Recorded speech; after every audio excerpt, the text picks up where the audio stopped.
Hey, what's going on, everybody? And thanks for joining us again. What a great day to wake up an Indians fan. You know, I got my Ricky Vaughn jersey on. This is I don't know how your week's been. A little bit of rain, but summer's been treating us well. I hope you, the viewer, are enjoying the nice weather and times are going well. Today, we're trying to keep the episode clean. I'm going to run through the topics. You're probably going to be surprised that some big ones aren't in here. It's for particular strategies. Today, we're discussing, first, we're just going to commemorate the 80th anniversary of D-Day. Secondly, we're going to follow up. Have you seen the video of the man who went viral for driving while in his virtual court proceeding and had a suspended license? That's been going around, and he may be vindicated, or he may not. I don't know. You be the judge. That's why we need you in the comments. And then finally, Fauci gets grilled. The universe has come full circle, and truthfully, you just can't escape karma forever. But I'm not oblivious. I haven't been hiding under a rock. I know there's big news. I know that we have past presidents facing big issues. And David is furious over here. It's chomping at the bit to address the elephant in the room, the most obvious topic. But I am approaching this episode with a rule. And everybody on the panel, the pickle gallery, the comments, you guys can go wild. You can say whatever you want. But the people in the studio and joining us live, I have made the rule, are not... Yeah, cheers, boys. Happy to game on. But nobody is allowed to say the orange man's name, period. And to ensure that, because YouTube's been coming after us, they're saying we're doing campaign ads. We're just trying to have a commentary. There's no such thing as free speech. But I have the ripcord to ensure nobody in this studio says his name. You don't want to know what's in the folder. But if we're going to blow up the episode and make it deemed a campaign ad because you just can't refrain from saying the orange man's name, I'm going to just blow the whole thing up. And let's just say it goes the other way. You don't want me to open this. Come on, man. With that being said, we got a great episode. And I can't do it without my co-host, David. How you doing? You know, it's speechless, really. I had a whole lot of things I wanted to discuss right at the beginning of this episode, but it seems like someone's got his finger on the button, and this button's pretty big. So I might want to keep my mouth shut here. But anyway, I'm prideful to be here this month. It's a happy Pride, everybody. For those of you astute listeners at home, or watchers, really, if you have eyes, you'll notice that we changed the logo of the Rethink Tank to celebrate the best month of the year. We get a pass. We're allies. We're allies. We do it every year. Yeah, just like BMW and Apple. You got to love us now. Whatever I say, I get the pass. Just like corporate America, we're an ally. Well, except for the Middle Eastern divisions and the Chinese divisions. They somehow, for some reason, don't celebrate this month. I don't know why. Crazy. But anyway, are you prideful over there, Brian? Oh, feeling very prideful this month. Be Rizzle My Shizzle on TikTok. We're gonna have a bunch of new footage coming out of me climbing some walls, and I got some good footage of someone doing some painting. We'll maybe see that here coming up soon. So just stay tuned for that. I'm Be Rizzle My Shizzle on TikTok. Riveting. All right, we ready to start the show? Let's get it.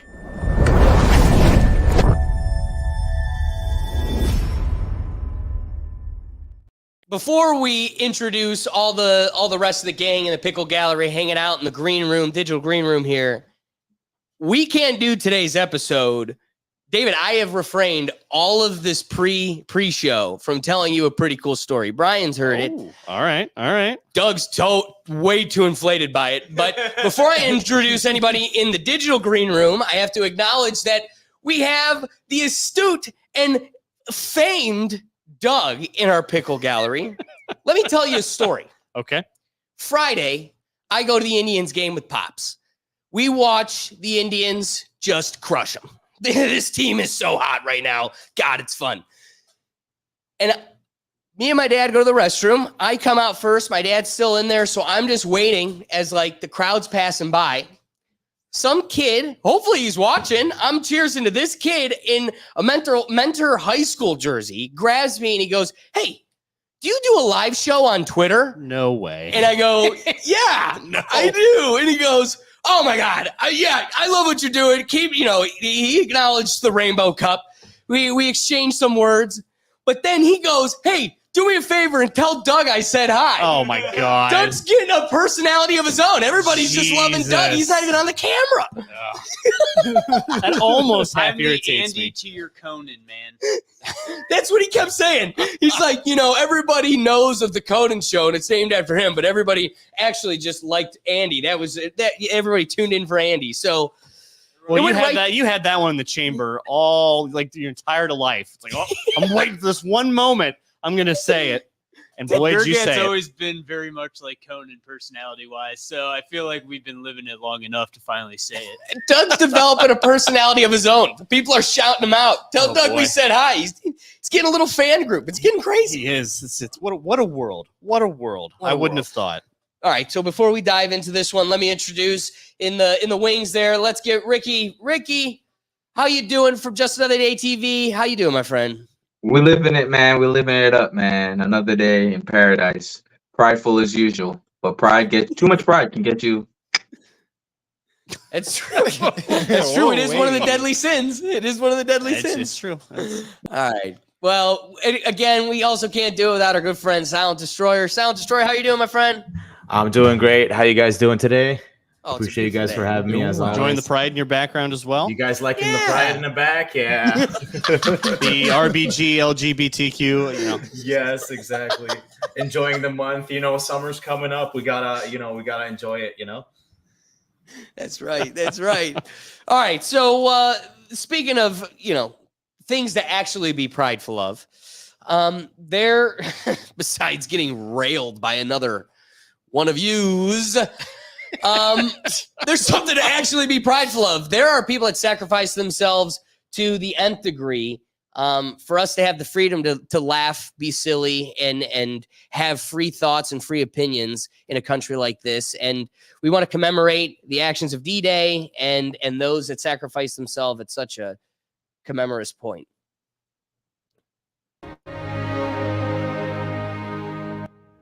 And I think the craziest part of all of this is you're looking at like 17-year-olds.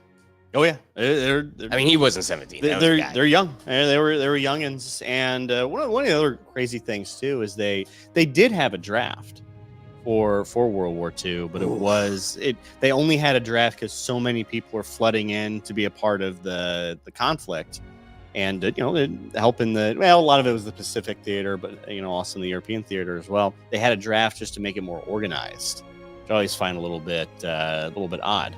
Well, and it is really odd, and it's important, and why it's worth acknowledging this anniversary over most, the 80th anniversary, is because with this 80th anniversary here, it's a big one because they're saying this may actually be the last one where veterans who actually experienced the incident are still with us, and so. There's got to be only about a handful, Right. now, less than probably 100, I'd assume. It has to be. And here's a really difficult piece about growing up that I've had to come to peace with. When I had my grandparents, my grandma spoiled me silly, right? We'd go shopping at Toys R Us and she'd buy me R-rated movies accidentally because I'd manipulate her at Blockbuster. But I never really got to see into the window of what she grew up in and what she experienced. My grandmother on the other side of the family hid from Germans. We're going to try to not say that word too. Yep. But she hid from Germans in Greece because they didn't just hunt Jews. They really hunted anybody that was opposition, and they were killing all children in Greece. So she spent years hiding in hollowed out trees, and it was just a whole experience. I mean, she told me a story once where her and her brother were hidden in like I said, a hollowed out tree and all these hollowed out cupboards and things. And she was being shepherded in the middle of the night to a new hiding spot, and she saw a Rolex on the ground, and she went to go pick it up, and some man like grabbed her and pulled her away from it. And he's like, don't ever grab these. If you see these things on the ground, don't do it. Shortly after, an older man grabs it and just gets blown up. Oh, and they did that because they knew the kids would like get distracted by it in the middle of the night, and it was this whole thing. Yep. So those are the few stories I was actually able to get. But back to the difficult balance to like in reality to life. When I was young and actually able to get things out of them, my major concern was blockbuster movies and action figures. Yeah. And when I finally got to the point where I saw the immense value in getting a perspective of their past and wanting to draw from them, asking them, I remember like, what's it like? What was going to the movie like? And by the time I was able to have the tools to try to get something value from them, they had lost their faculties to even like get what I was saying, let alone truly give a description that painted a picture and like pass the torch of their experience. And that's kind of the sad reality when you say, what, at most 100? I mean, dude, a lot of people did not survive this thing. So, I mean, 100 is being really, really nice with that number. And if there are 100 of them, all of them have really lost those faculties to pass that torch of knowledge and perspective. So it's a scary reality. I don't know. Before I dive into that further, because at least a nice reality to it is, or actually, I think this is a perfect segue. Like, here is a gentleman from the 78th anniversary, which was 2 years ago, and like him on the sand experiencing this I don't know, window into his past. I don't know. Let's see it, Brian. There's no blood in there. Something when I got it.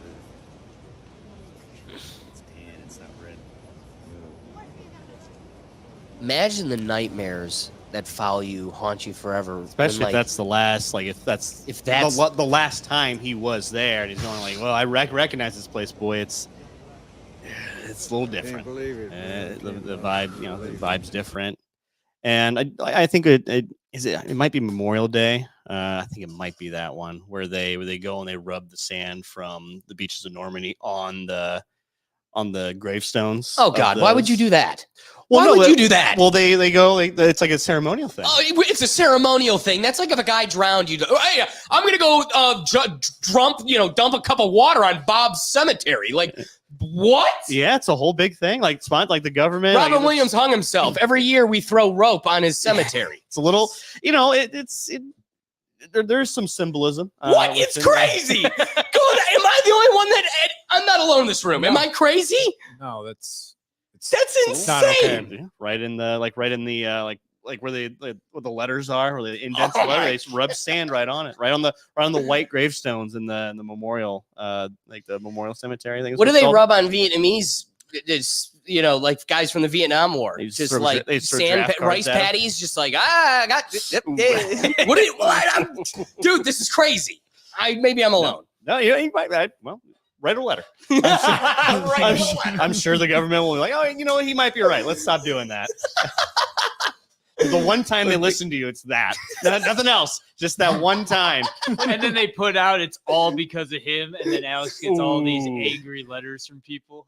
I look forward every year to Grandpa being doused in sand, and you ruined that for him. I'm sorry. Finish your thought. I got so distracted by the sand. But it is, I think, D-Day as a moment in time is probably like our first. Let's say us kicking down the door of us being the not necessarily the world police, or really showcasing what the American idealism can be and what we can project among other countries when we're at our prime.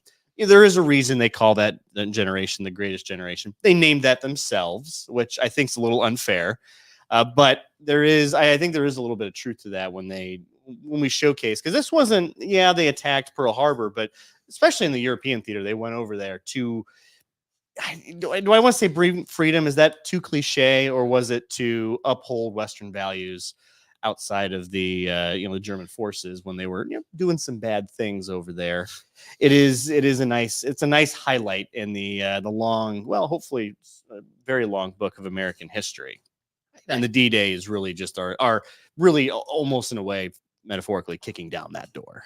That's a great point. That's a great point. Do either of the guys in the wings want to jump in, Ricky? What are your thoughts? So when I learned about World War II, which was in school, because we didn't have that history in Jamaica, it was like it was crazy. It was crazy. I know D-Day because of this turning point of the war. It was Normandy Beach. They did a movie about it loosely, Hacksaw Ridge, which was a good movie though. It was a good movie. That generation, I will, even though David, you say they gave them the label, they are the greatest generation, man. They set the tone. You feel me? They went through the depression as young kids and suck it up, went to war. Like Here. I want to piggyback off of Ricky's point. Yeah. He's right, because if we gave like a litany of tests, okay, so if we gave an academic test, they'd be right where we're at, if not more. It's not like we have more knowledge than we did back then. We have the iPhone. We have the ability to access information quicker and more easily, but I don't think we are actually smarter than the people that concocted the equations we like literally ride on today. So I think academically, they'd be the same, if not better.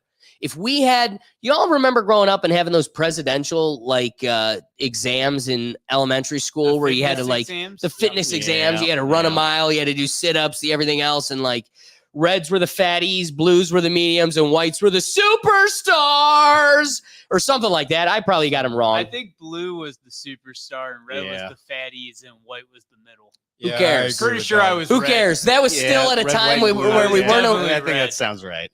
I'll give it to you. That was still at a time where we weren't afraid to tell you you're the fatty and you're the athletic one. You're all boys and you're all girls, and that's just what it is. The good old days. I sip from my cup. Well, I'm an ally. they did make the boomers though, so that's that's true. A little bit of a black mark. They did fail at parenting in many respects, but I would say the only thing the other generations may be able to have is if you handed them an iPhone, they'd be quicker to navigate it, like just a foreign technology. Yeah. Like just toss them like 5 years from now, an Oculus that none of us have seen before, us or them. We would obviously have the instincts to navigate, but that's all we have is like a technological instinct that they don't. Beyond that, physically, mentally, how are they not? Beyond, like you said, they're bad at parenting. Roughly the same. And they would be drunk and like beat their families, and that's kind of why we're at where we're at. Yeah, so. a little, they're maybe a little aggressive. Yeah, so I'll give you that. But I think Ricky's got a strong point there. Before we kind of get to a little bit more, Silent Destroyer, any thoughts? I think definitely one of the greatest generations ever, but like you guys said, they unfortunately failed with the boomers. And the boomers are kind of making us pay for it now. You know, they had their time. They had their post-World War boom. They had their, the sun was shining. They had their, let me work 2 years as a grocery bagger and get a house and then buy another house 2 years later. We didn't get any of that, unfortunately. But other than that, yeah, I would say like greatest generation ever. Like it's not even close. No, that's a great point. It's a great point. I see. What's up? I see Doug over there just bursting his head vein. All right, ready to talk. Come on, lay it on us. This And then this is your moment. Oh, This is well, your they're, soapbox. they're definitely the greatest generation because, like, it was and still is the largest amphibious like assault operation ever. I mean, come on. Nowadays, we're invading countries by helicopter because they're in the desert. Like. That's pretty awesome. And then imagine just storming that beach and you have machine gun fire. Wait, everywhere. hold on, dude. But we also had like 6 dudes in a helicopter just like march through an Arabian desert of people and get Osama bin Laden. So I mean, It's not like we don't have those skills. In fact, I think No, we but just honed the them more. unity of being able to gather. I mean, dude, it was like hundreds of thousands of troops, like 1,000 ships, airplanes. Not to mention, we also dropped like tens of thousands of airborne troops behind lines the night before. I mean, dude, it's pretty crazy to think the coordination and the fact that you're just some of these people were dropped in on their own, you know, and then other people they're storming the beach and hell, you may end up in the wrong spot and you're just trying to You could be that's I behind like enemy today lines. I couldn't imagine something like that because like we're watching what wars are going on now and you can't even make it across like a tree line without a drone coming down, you know, like it's Warfare is a little bit different back then, especially a little more intimate. You had to be within some sort of range, Right. like eyesight of your enemy. You Outside of, couldn't be in LA blowing up Yeah. Afghanistan. no, you can't. Like the ability to drop bombs is a bit more difficult. Stealth bombers were maybe a thing, but not really. So it's just a different type of warfare, and we showcased we're really good at war. They're very good at war. Well, It's we're relentless. Yeah, We took it's- all our teenagers over there. We didn't bring just a portion of them. We brought them all. Yeah. You can't mow them all down. I mean, that was a crazy strategy. Yeah, and most of that was in secret too, because of the Germans they had an idea of where we're going to be at, and we for the put most- like up inflatable tanks and stuff on a Yep. different part of the UK to make them think we were going to go to a different location. there's we like were one building there's like up. one beach that was like the opening scene in Saving Private Ryan. I was like Omaha Beach. That was one of the few where they were able to get some troops over there to meet us.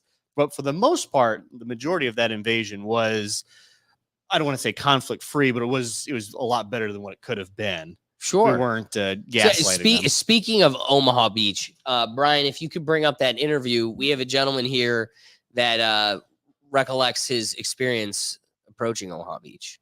The ramp went down and they got into the water and out. I was the last one in line. They had over 1 million mines. There were other lines going in at the same time, and once in a while, the spurt of water would shoot up in the air. Somebody stepped on a mine. I was more afraid of stepping on a mine than I was at the gunfire coming. Oh. When we got up out of the water, drawing machine gun fire from two German machine guns, and I got behind this little berm, 6-8 inches tall, and that berm saved my life there. And while they were shooting right there in front of that berm, I dragged out a cigarette, put it in my mouth. My matches were wet. Wow. That's a rough one. I mean, Imagine being afraid of every step you're about to take. Yeah, and you're being shot at, and that's the second. And again, you're more afraid of your next step than being shot. Yeah. That's how Wild. man. Wild. So let's land this plane and wrap our thoughts up.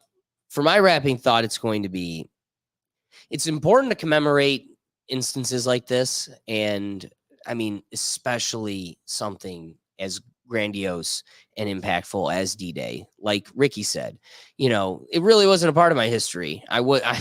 I'm the American dream. I immigrated here. And as a part of that, I had a different form of education leading into this, but knowing a takeaway from World War II, just from the surface, this being such a pivotal turning point.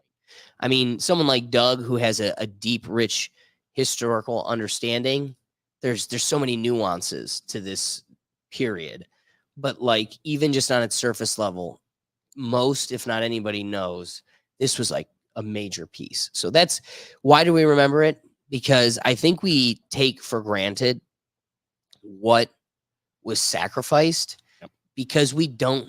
They've sacrificed so much, and so much was given for us. Even in the weapons of mass destruction show we put on, that was still us, our sons sacrificing themselves on mass numbers for all of us. And a reality is, they've built such a comfortable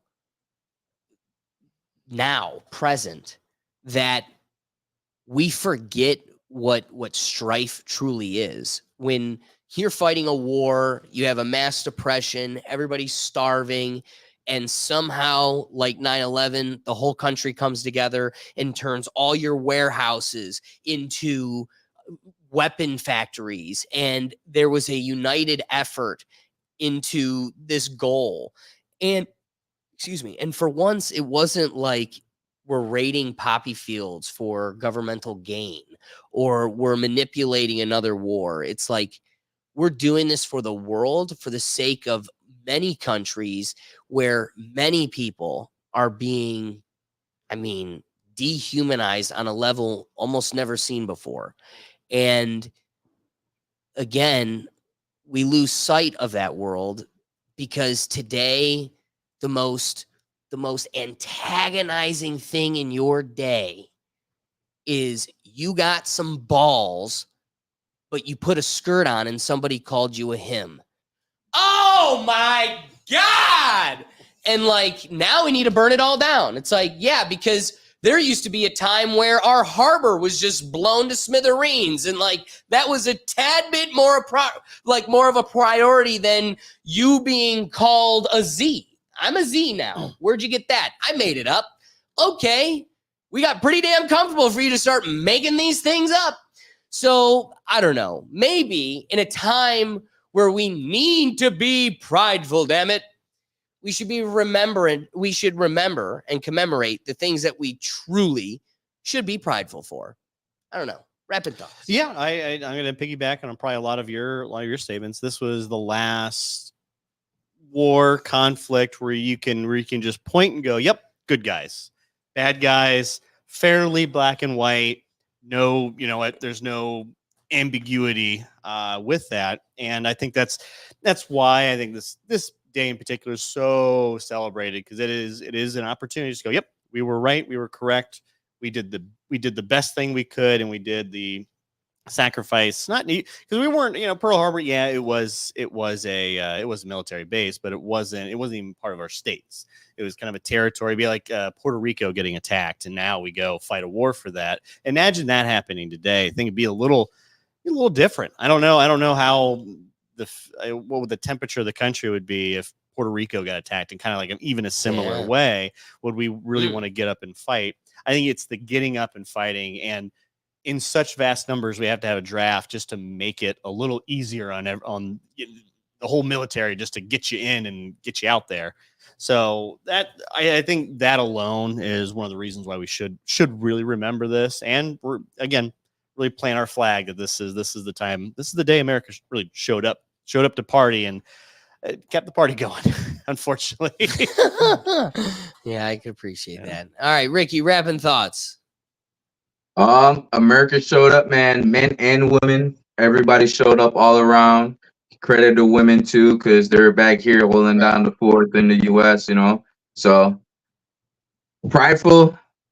Like, I don't know. It was great. Like, I wouldn't say great, but it was great that it was a turning point in the war. So it's great that we as freaking 30-year-olds, just young men, 2 generations passed down, actually remembering this.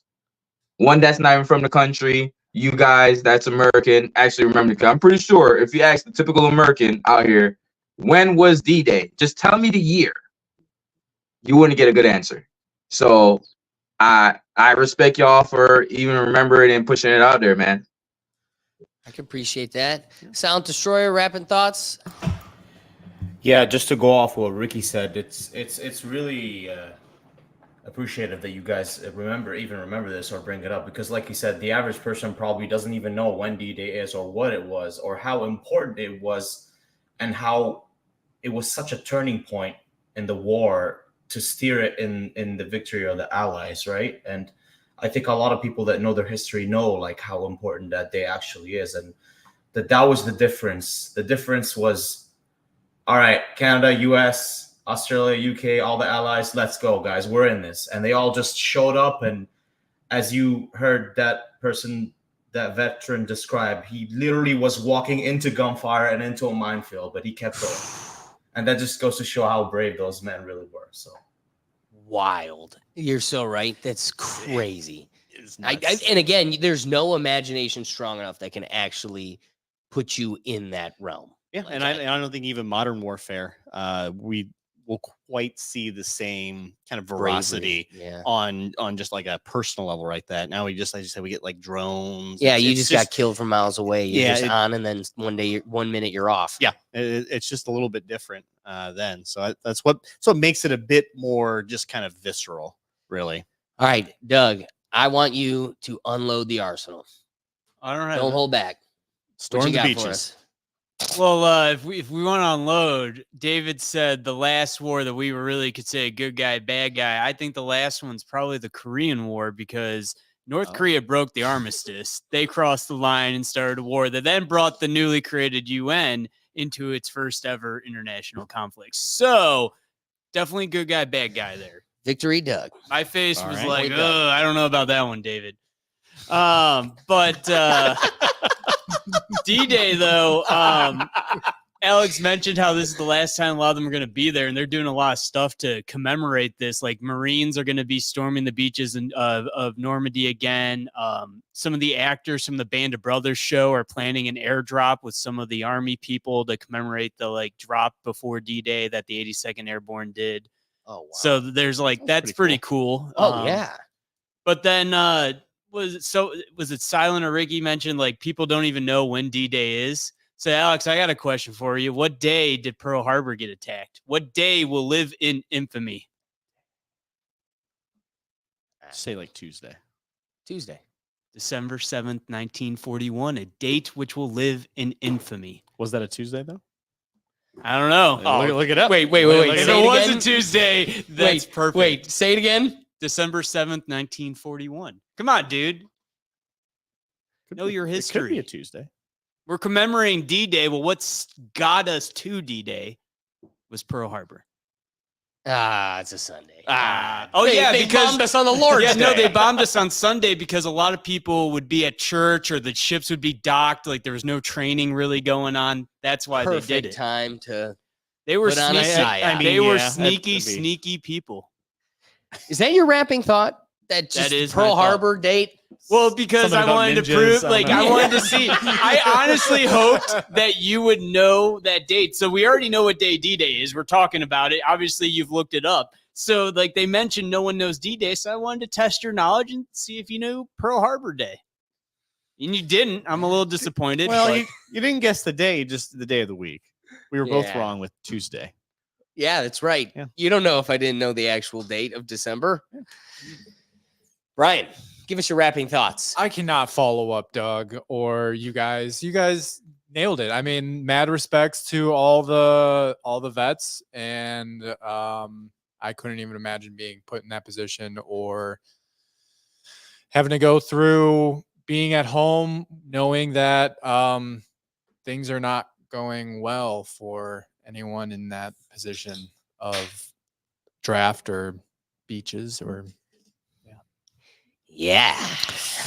So now it's time to move on to the next one. All right. little lighter topic. You did a good job on that. All right. So, yes. So, the man who went viral for driving during his virtual court hearing because apparently he had a suspended license may actually be vindicated. All right. But I'm going to let you, the audience member, be the judge. Because again, that's the whole purpose of the live show. We want you to get involved. So be sure to jump into the comments and let us know your thoughts. We need you to gauge the situation here. But first, Brian, do us a favor. This is the viral video that everybody's been watching. It's been going around, going crazy. Are you driving? Actually, I'm pulling into my doctor's office, actually. So just give me 1 second. I'm parking right now. Wait.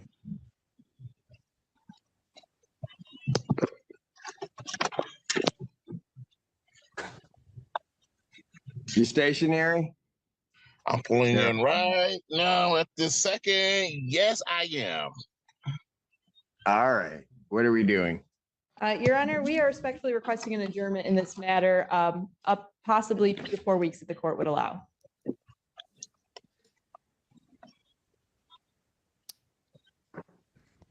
Okay. So maybe I don't understand something. This is a driving while license suspended, That is correct, Your Honor. and he was just driving, and he didn't have a license.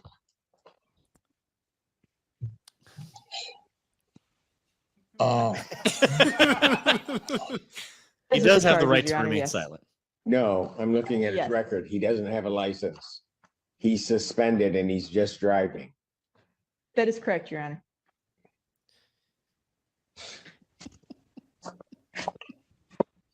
oh.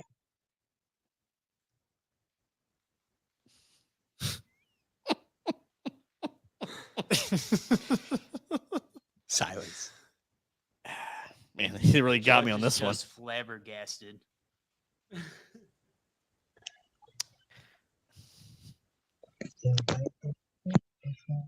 Hello? 1 minute, Mr. Harris.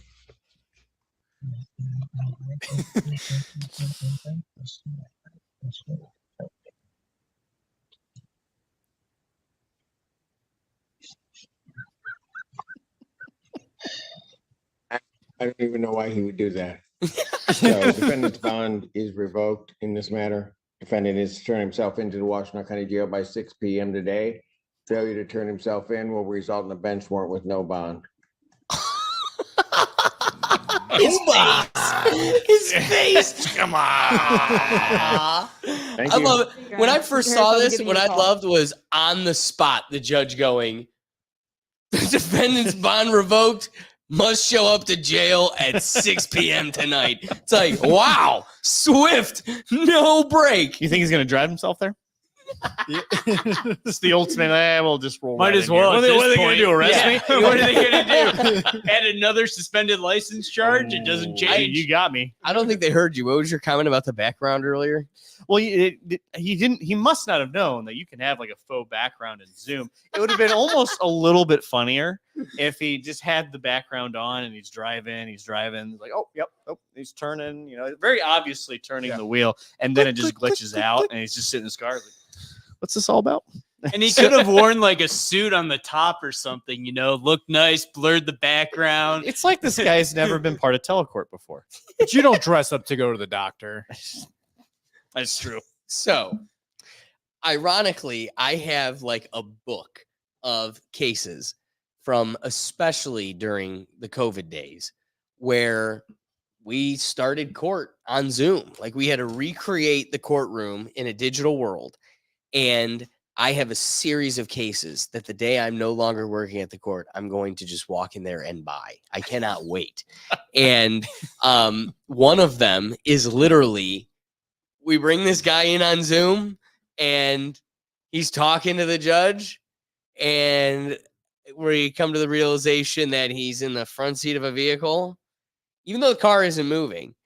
And the judge is like, sir, can you please turn your phone around? Because she just wanted to see, and it's a steering wheel.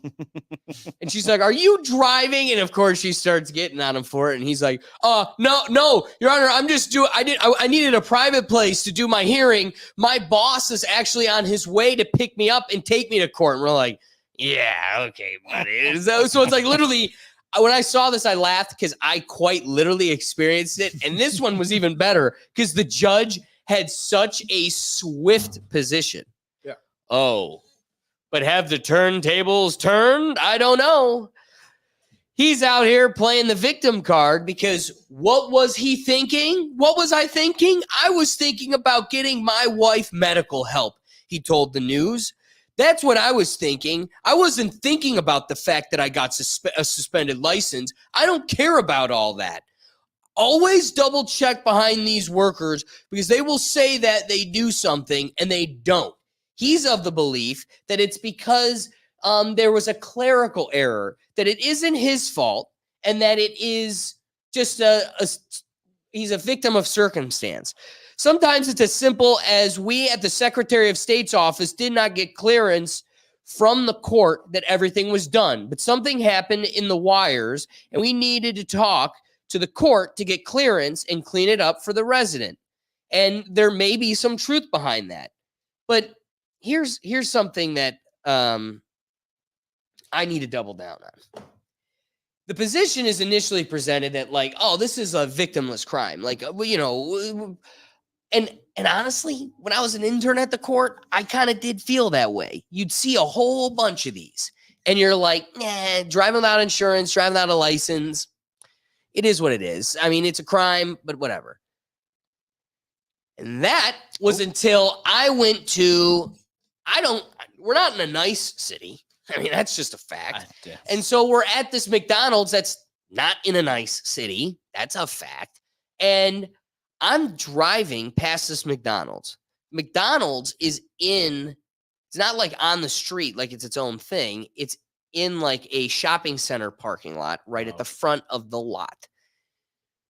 I am driving and this guy is in a van and he's not even looking. He's looking through his bag of food and just keeps rolling. Bop, hits my car. At first I'm watching him. I'm like, is this for real? The guy's not stopping. And then I honk my horn and he just keeps going. He hits my car.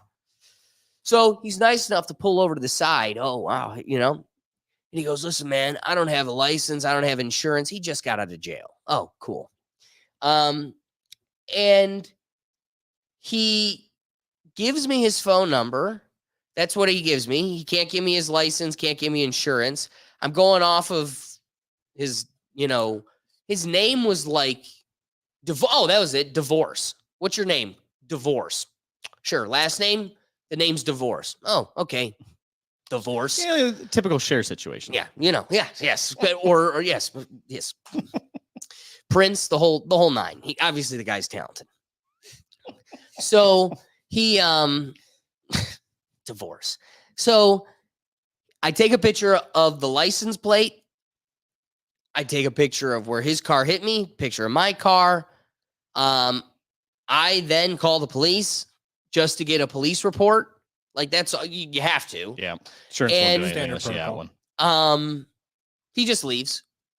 And like all the people at the front of the McDonald's that witness this whole thing, they like freak out. They call the police because they saw the whole thing go down. Oh. So because the police get multiple calls, they show up. I tell them it's Divorce, give them the phone number. They try getting in contact with him.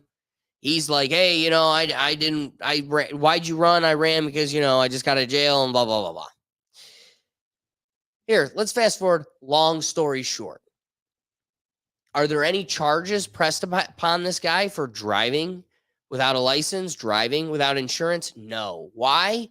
Because was this public property? Yes, but it was on a private lot, which I just think is insane. Like if you were in the front of this shopping center and someone hits you, I'm just in shock that you can't do anything about it. Well, that's like, and I don't think we all realize that. Randy got hit by a dude in McDonald's. He's in the drive-thru, full stop. This dude comes up, hits him, doesn't have insurance, doesn't have a license. It's on security camera. They call the cops. Cops like, we can't do anything. It's McDonald's private property. So what the hell are we paying our taxes for again? Are they literally only good for the street? I mean, I thought they're supposed to patrol the city, not just the streets. I thought their job is to help us not make our lives more difficult by telling us. Well, no, how about this? The people that are rewarded are the leeches of society, and the people that actually get hit by the rules are the functioning members of society. Like, again, back to the whole gun debate. You take all the guns, you're not going to take them from the bad guys, just the people that listen to rules. Crazy how that works. It's a self-repeating cycle, too. So you have insurance is getting expensive. Well, I just won't pay for insurance. So us who pay for insurance get hit by someone without insurance. Now we got to pay for it. Now it makes everyone else's insurance more expensive. And then it just keeps repeating. Oh, you want to hear a repetitive cycle? You want to hear a crazy cycle? Lay it on me. So again, this is not a crime that really gets my panties in a bunch until you're a victim of it. Until now, I'm stuck paying for the new paint job and bumper fix on my car, right? Because Divorce sells me the fool's dream. Oh, no, I'll be a nice guy. You got my phone number. We'll be in contact. He's like, I got to pay food for my daughter, man. And then just falls off the grid, never get in contact with him again. What good are the cops? So, it was clearly on video. Oh, nothing. I get nothing. And I get no police report. The whole thing's a sham. So, okay. Functioning member of society loses strike one. That was June 15th of like 22, 21. This was 21. All right, so June 15th to 21. David's over here talking about repetitive cycles. June 15th of 22. Oh. I'm up the street trying to get a sandwich then for lunch. There's a sub shop guy, Turkish guy, makes really great gyros. That's coming from a Greek guy. That's hard for us to say. Oh, I know but that place too. We're willing to admit they make great gyros. So we go to this gyro spot, and I picked it up for people at the court. I'm leaving, stopped, waiting for traffic to come so we can turn on to this road. There is a truck in front of me waiting for the traffic to slow down so he could turn into this road. I'm just sitting there, and out of nowhere, the white reverse lights come on, and the dude just goes back. Poof. And I'm like, what the actual? Like, what is going on? Ironically, to the date, to the year. I get out, it's another, same old sob story. I'm in a rough rut, just like you said. And so, do these people find themselves in their own cycle? Yes. But now, guess what? The victims are just finding it. This is like, they don't stop. They just continue to go out there and run rampant. And then we're just continuously victims of this. And guess what? Who loses again with a nice fat bill, having to fix their own car, is the functioning member of society. My rates go up if I want to take it to my... So again, what's the point of insurance when I sit here and go 2 times, I'm better off paying it to save money on my rates than going to my insurance, who is supposed to be taking care of this. Yeah, and insurance maybe not in Ohio since you're required to have insurance, but in other states where you're not required to have it, you can be denied insurance through no fault of your own. Wait, I thought it was required in every state. That's not I don't true? think it's every state. I know Ohio requires I thought it was part of some federal highway law, I don't know. honestly. I don't I think thought so. it was required. Yeah, no, straight up the silent destroyer. This is why a dash cam is important. I just got one. It's important. You need one. But again, silent destroyer. Wait, hold on, bring on silent destroyer. Here's the biggest point. Back to a story even Doug was referencing. If McDonald's has it on camera or I have it on camera, but they get to say the state gets to look at me and go, oh no intervention because it's on a private property. It's like, wait, bruh, everything's private property. We live in a corporate state. Everywhere you shop and everywhere you go is going to be a private lot. So unless you're on a street literally or the highway literally, anywhere else where your vehicle's legally allowed to be, they're not only not liable, they're not going to in any way intervene.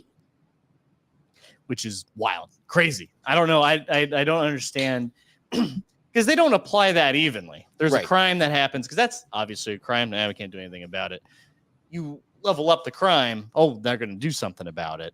And it's just weird. Chipotle had that assault case. Some woman in Ohio threw a bowl at the person. The cops came and arrested her and all that, made national news, but clearly they don't care if you're like in your car on their property. Say like, this is just, this isn't worth my time. Right. They're like, nope, it's on private property. We have no jurisdiction over this. Like, what? Well, again, it's trying to boil down their jurisdiction as much as they can because they're picking and choosing when they want their jurisdiction to matter. And again, if they want to intervene on a McDonald's parking lot because of an assault or something aggressive, more aggressive than just some car fender bender they don't want to deal with, or again, an assault, like you assault a Burger King worker. Finally, the state has jurisdiction where they otherwise didn't. I don't know. Bring back Silent Destroyer because I wanted to get his thoughts as we were discussing that. Yeah, the reason I brought up a dash cam is because the exact same thing happened to one of my buddies where someone reversed into him at the McDonald's drive-thru and he was able to... McDonald's refused to give him the footage. Even though they had it on camera, they refused to give him the footage, but he had a dash cam and he was able to present that to his insurance. And his insurance, it took a few months, but they fully covered the entire car because the car almost got totaled, I'm pretty sure, because it was a big truck that just reversed right into him. And he has like a Toyota Corolla. It was a small car. And the reason why I always tell people like that story, it made such a big imprint in my head. Like if you're going to drive a car in 2024, get a dash cam. It's so important. It can be the difference between you getting a claim and getting reimbursed or not. Like it makes a solid difference for sure. Yeah, he's not Let me wrong. ask you, man, do you have one of the double ones where you have both the front view and the back? 'Cause my buddy in Florida, he got in an accident and he has the double now because he didn't have the double before.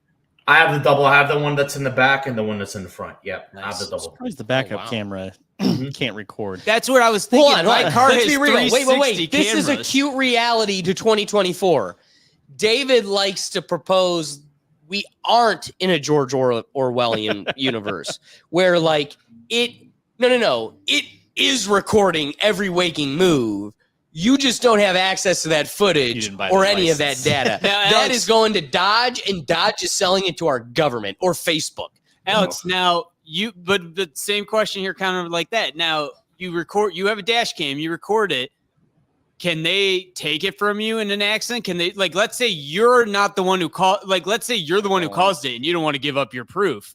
Can they take that camera Who? from I you? don't Who's think they? so. The And what do you police mean or the take? court or They'd have to No, I whatever. don't subpoena think it. they I think they'd can, have no. to subpoena it. I think you should be smart. And if you And have a erase it camera right away. that shows that you hit And someone, erase it. do a Hillary Clinton and grab a hammer fast. I swear The it was file's over to corrupted. the Your accident. Honor, the file's corrupted. I didn't touch it. The file's corrupted. It just I don't know. exploded. I don't know. SD card ran out of room. How crazy? That's so. Oh sorry. no, my hammer fell. Sorry, boys. That's why you never admit fault in an accident. You're just like, what happened? You ran that red light. I saw you. I got footage. That's it. I don't know. It's Jesus took the wheel on that one. My camera is a prop. It's not real. I wanted to intimidate you into thinking I was keeping track.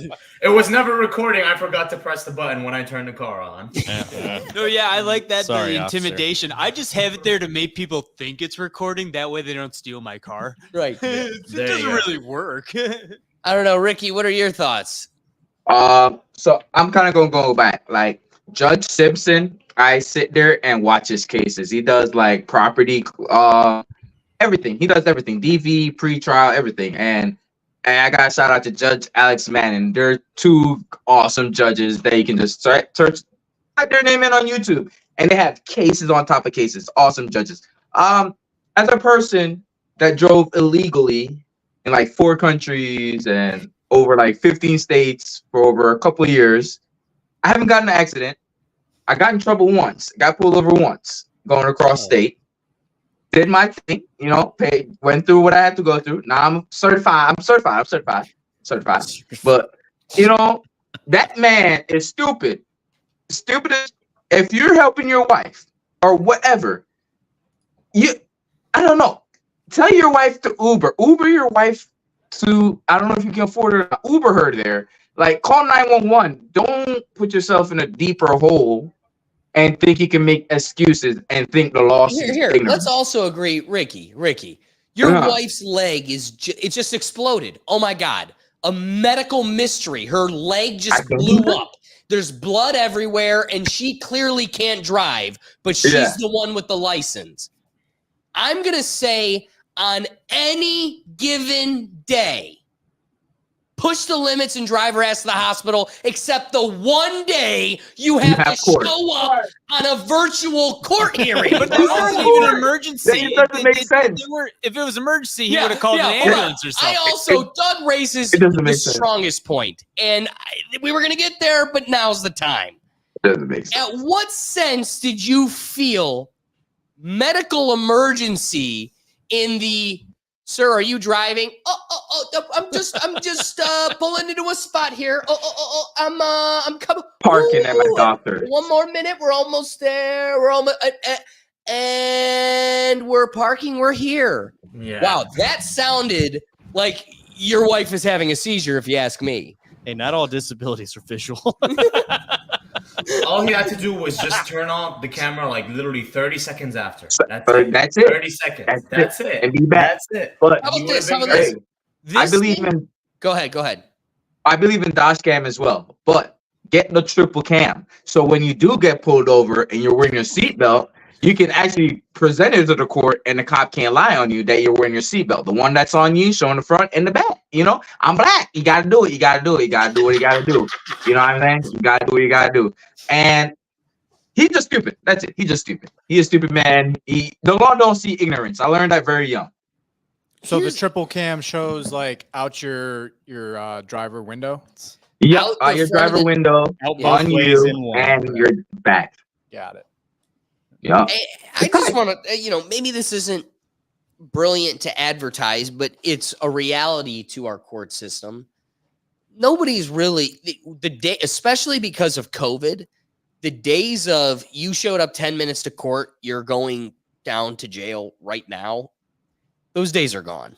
Yeah. Like, talk about give an inch, take a mile. These folks are showing up way late and they're getting way more attention than they ever should. It blows my mind. But with that all being said, what's worse? Your bond revoked and told to show up to jail at 6 p.m.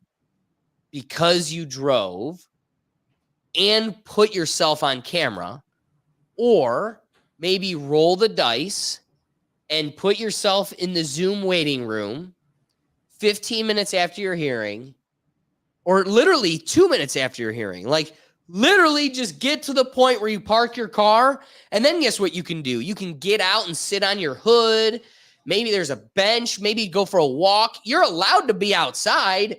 You don't actually have to be in your living room or anywhere. You just can't be in your driver's seat. Now, here, let's close this thing out and bring into wrapping thoughts, Bri. I'm going to wrap my thought with this. I'll never forget this day where we're sitting there, and sitting across from the judge is this guy who is nothing but a leech on society, right? So he's 50 years old with no job, no life, no license, none of that. And you're trying to coax this person into like jump starting their life at 55 years old. And you suggest to them like, hey, maybe you get a job at McDonald's just to get things going. And of course they totally scoff at it and they roll their eyes because like I'm 55, like I'm not working at McDonald's. And I resonate with that position, the position being that, that's a job for 16-year-olds. And I think every society needs to have jobs for 16-year-olds. That's why maybe they shouldn't be getting a living wage, because a society needs to have jobs for 16-year-olds. But here's the sad part is all we can propose to you at 55 years of age is a 16-year-old's job. Why? Because you neglected the 16-year-old's job at 16, at 26, at 36, at 46. Like, I don't even know how you made it, dude. You're such a cockroach. Can't be killed, just leeching off of all of us. And I say that with bold-faced confidence in your face, because the truth is, I don't like losing half a paycheck every 2 weeks. And that's what I'm living off of. And you're living off of the other half. What is going on? So I say this because, yeah, it's really unfortunate that the reality isn't so comfortable. But, like, brother, when you want to call victim that at 50, 60 years old, I got to take my wife to the hospital. What have you done for the last 50 years in your life to ensure that you can do that with ease? And I mean, here's the deal. At 16, my mom's leg pops with this medical anomaly. I can drive her to the hospital, and I could Zoom the judge. Hey, judge, I need to save my mom. Unfortunately, you can't. Why? Not because the system's against you, not because it's unfair and the world's trying to hold you back. No, it's because you have neglected every lifeline that has come along this world in your life to give you any one of these resources. Whether it be a vehicle, whether it be monetary, professional gains, whatever it is, you are in a world of struggle. And I recognize if we were to have an equity dialogue, I'll forever recognize that, yes, we all start with a different deck and it's unfairly balanced in favor of others. But now at a point, we had a conversation about the people in D-Day. It was the glory days for some, and the strongest generation, but also for some people it was like the worst time to be alive. Yeah. Are we still trying to get better as a society? Certainly, but the fact of the matter is, this is the most free and the most fair it's been for the most people ever before. Yeah. So, like, I don't know where in God's name you have an excuse anymore, especially when there's all these blue jersey Democrat lifeline aides. I mean, dude, during COVID, can't wait to get to that. I mean, we had landlords still being taxed real estate tax while all of our tax dollars were paying for degenerates to live in that estate, turn the property to trash, and never have to blink at rent or a job. And the real estate, so the landlords that still had to pay real estate tax also had to deal with an eviction stay, which meant there was a stop on landlords being able to evict folks that couldn't pay rent. Why? Because it's a tough time and we're trying to protect them. So landlord's still got to pay tax on something he's no longer making revenue on, but and that's this false manufactured propping up of the economy that, man, I don't know how. I mean, we'll get to a COVID dialogue that'll really cripple us, but I want to wrap my point on that I don't understand where there's excuses anymore. It's a damn shame that your wife was in a situation where she needed your help and assistance in a case of emergency. But one day, in a world where we have no accountability, I request that you look in the mirror and ask, what did you do in all those days leading up to that emergency to ensure you could legally and safely take care of your wife? And where did you fail? And maybe you should reevaluate. Wrapping thoughts. Oof. All right. Well, anyway, it's a goofy story. This is definitely like super goofy. I like stuff like this. He just caught red-handed. It's like, oh, you're not supposed to be driving, but you were driving. Like, oh, just the just the blank stare he has. He's got nothing. There's no complaining. There's nothing. I think with some of these individuals here that don't pay for insurance, don't register the car, and it's unfortunately becoming much more frequent. That's why car insurance is just getting significantly more expensive. In part because of this issue is people are just, I'm just going to cut this cost out, and the consequences seem to be very minimal. You have to go through the court system several times. This isn't this first person's time at a we have an court. old judge that passed away in our court that was known for when a defendant looked at him and said, "This is my first ticket, Your Honor," like trying to be cut a break. This is the first time I've ever been speeding. He'd very quickly retort, "We all know that this is not the first time you've committed this action. This is the first time you've been caught." And that's really the reality of this situation. Yeah, and we're also just seeing the legal system, the judicial system, allowing these types of individuals to just get away with it more and more and more, and it's causing a lot of issues, like expensive issues with society, and it seems like the people who drive without insurance are the least careful. They're the ones that I got nothing to lose. Well, damn. The person you hit sometimes might have everything to lose, and it's just unfortunate. Don't drive without a license. Don't drive without insurance. Have both of those, and if you can't afford to do either, I don't know, bike. I don't have a whole lot of solutions here, especially if you live in like rural Alabama or like rural Texas. Yeah, you kind of need a car to get around everywhere. And I'm maybe not the biggest fan of like car registration in general. Some if I were to argue like libertarian, let's go back to libertarian thinking here last week.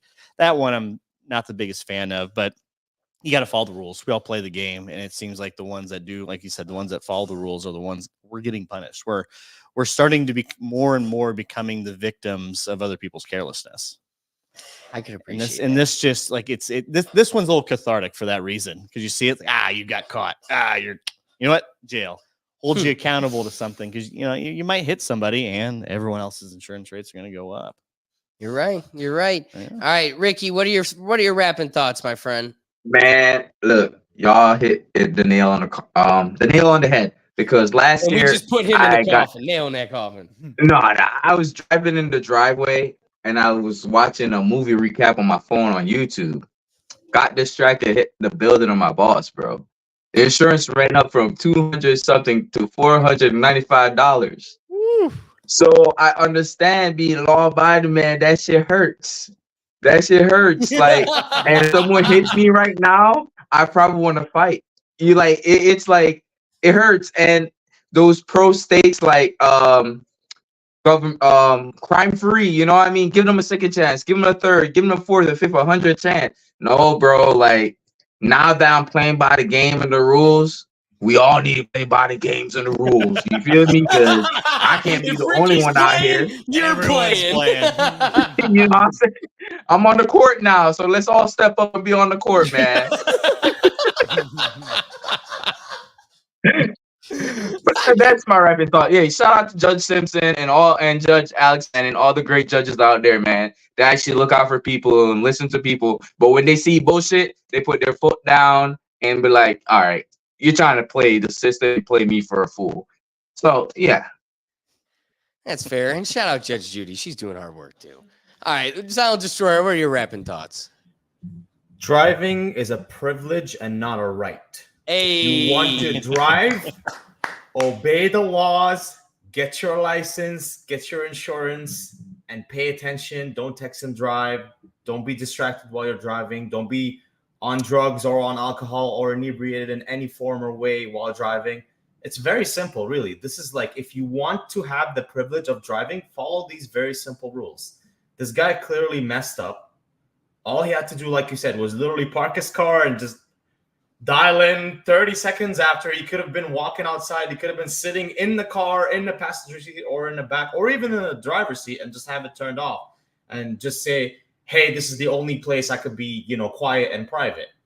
And I'm sure the judge wouldn't have minded that. But to actually pull up in the virtual courtroom while driving is wild, honestly. I don't know what he was thinking. Hold on, let me park.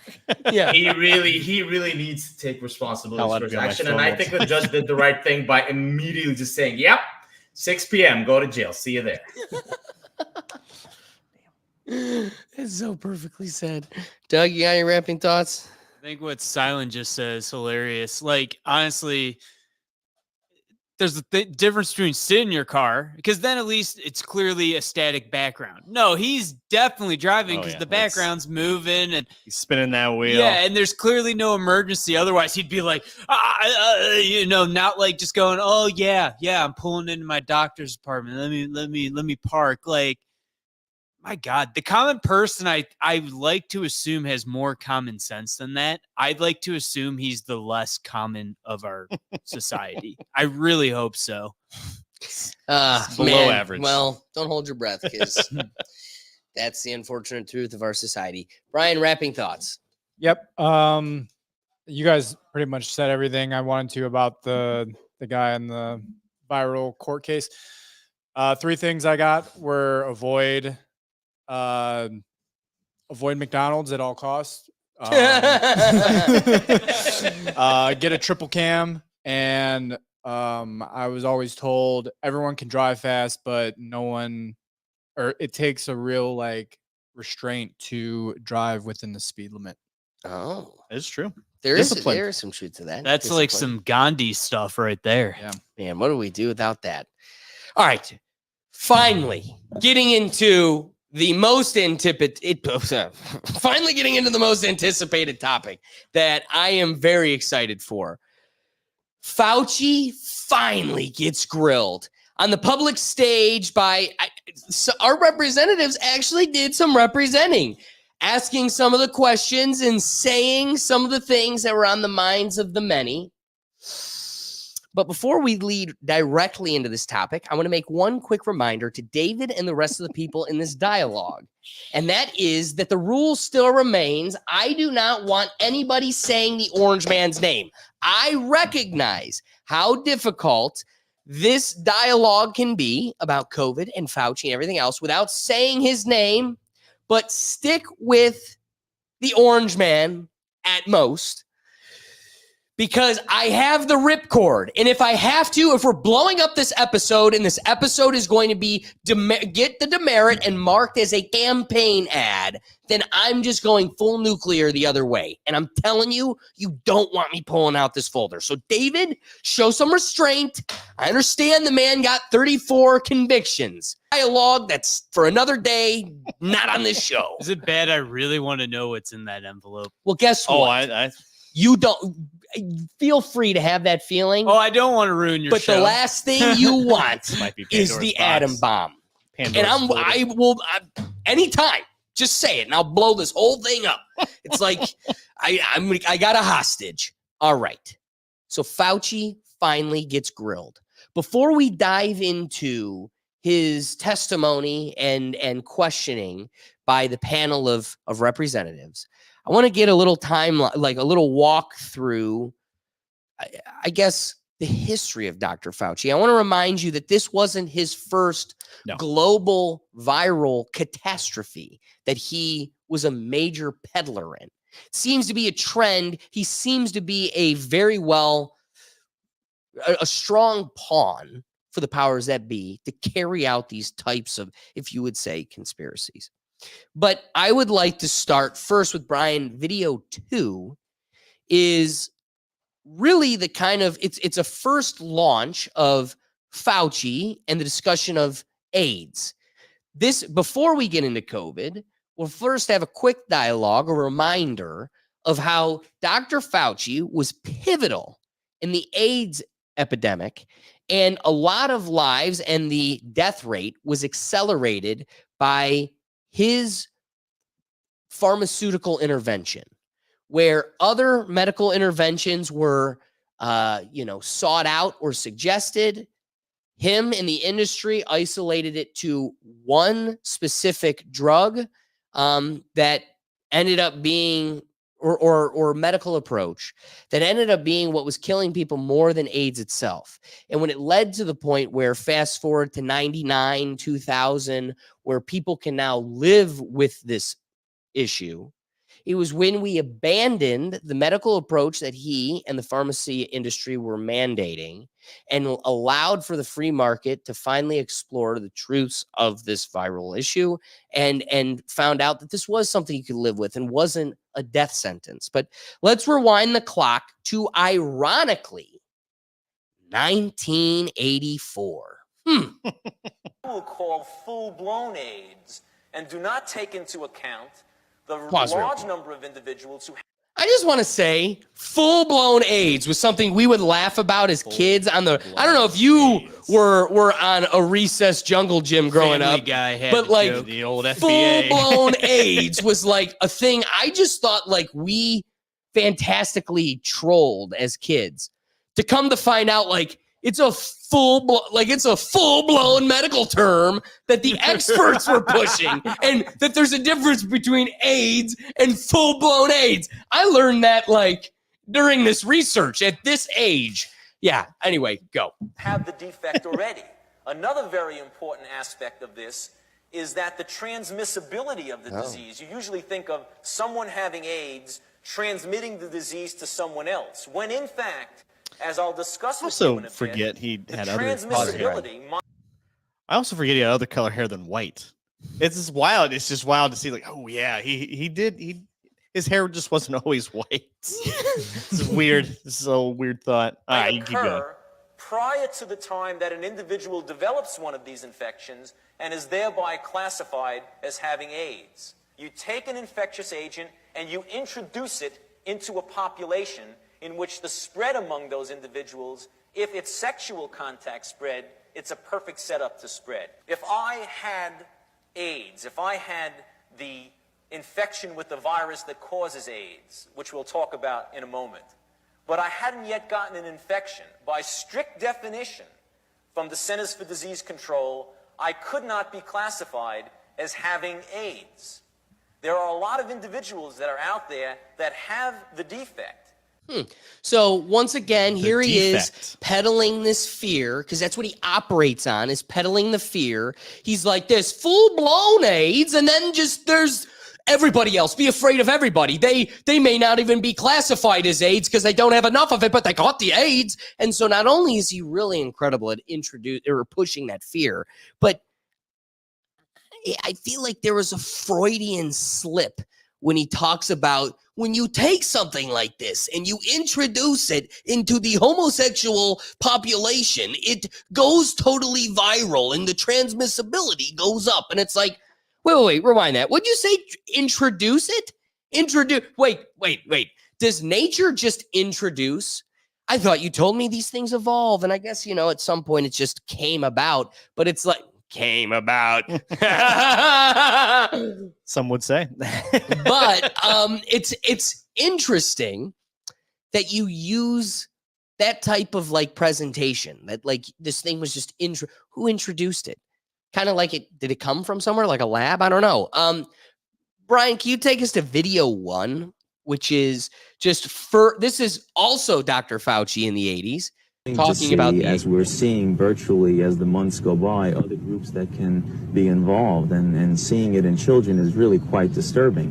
When you say other close contact, give me some examples. Well, for example, if the close contact of a child is a household contact, perhaps there will be a certain number of cases of individual who are just living with and in close contact with someone with AIDS or at risk of AIDS, who does not necessarily have to have intimate sexual contact or share a needle, but just the ordinary close contact that one sees in.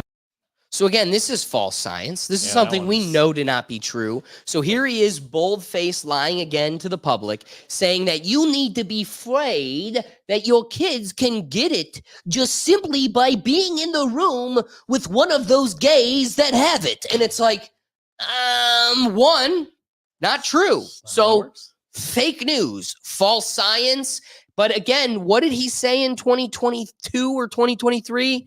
If Dr. Fauci doesn't say it, then it isn't science. So him saying it boldface makes it science from the gods. And now with the perspective of time, we can look back at something like this as a boldface lie. Oh, yeah.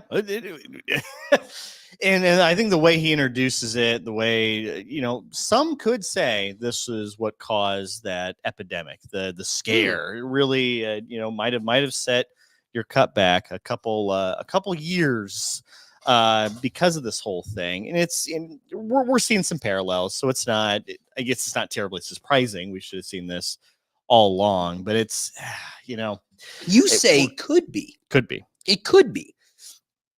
It would be continuously more likely if, I don't know, he presented it as a game strategy.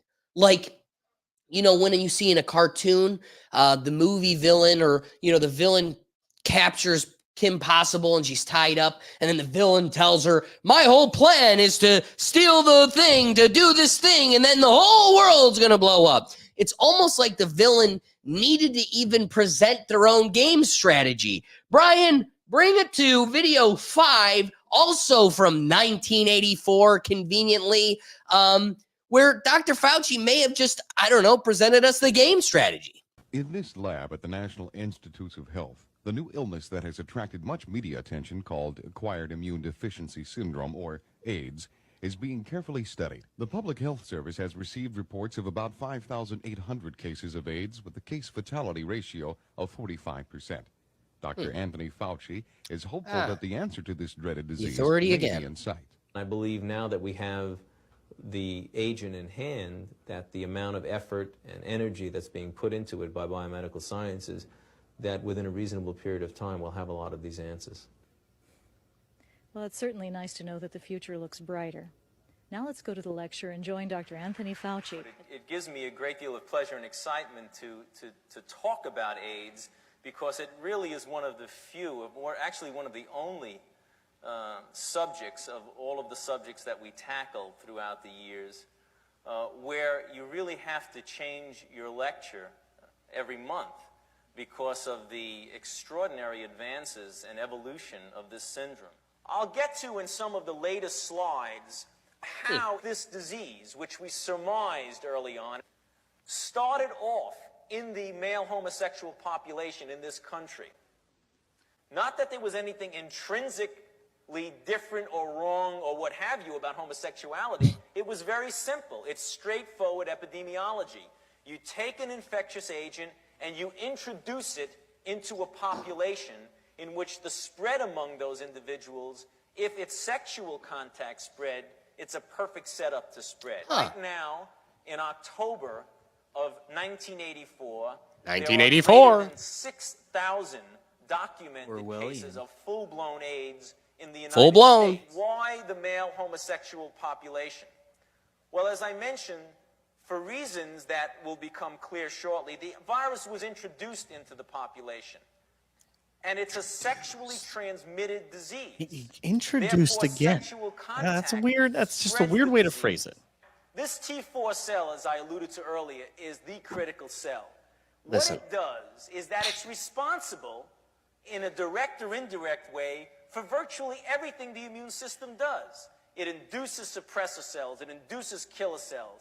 You don't have to remember all this. Just merely get the concept that if teleologically I wanted to pick out the one cell that if I damage that cell, I would do the most damage to the immune system, I, as an immunologist, would pick out the T4 cell. That's exactly what this virus did. It picked out the T4 cell, and it created a tremendous amount of damage in the immune system. And let me remind you that this man has been at the forefront of gain-of-function research since, I mean, he's a pivotal member in that development of science.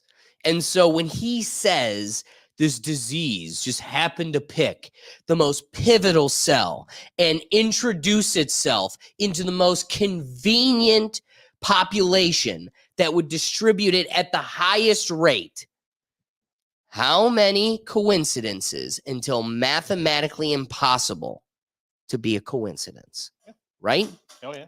So I'm going to wrap up before we get into the recent grilling in the Capitol. I have one last video. This is from 1999. So again, as the AIDS pandemic started to come down, get a handle on itself, Dr. Fauci gave some insight to that period that I think is more valuable now, and especially in 2020, than ever before. Can you play video 4? Take it, and then a year goes by, and everybody's fine. Okay, that's good. Now let's give it to 500 people, and then a year goes by, and everything's fine. Say, well, then now let's give it to thousands of people, and then you find out that it takes 12 years for all hell to break loose, and then what have you done? 12 years for all hell to break loose, and then what have you done? See you in 2032.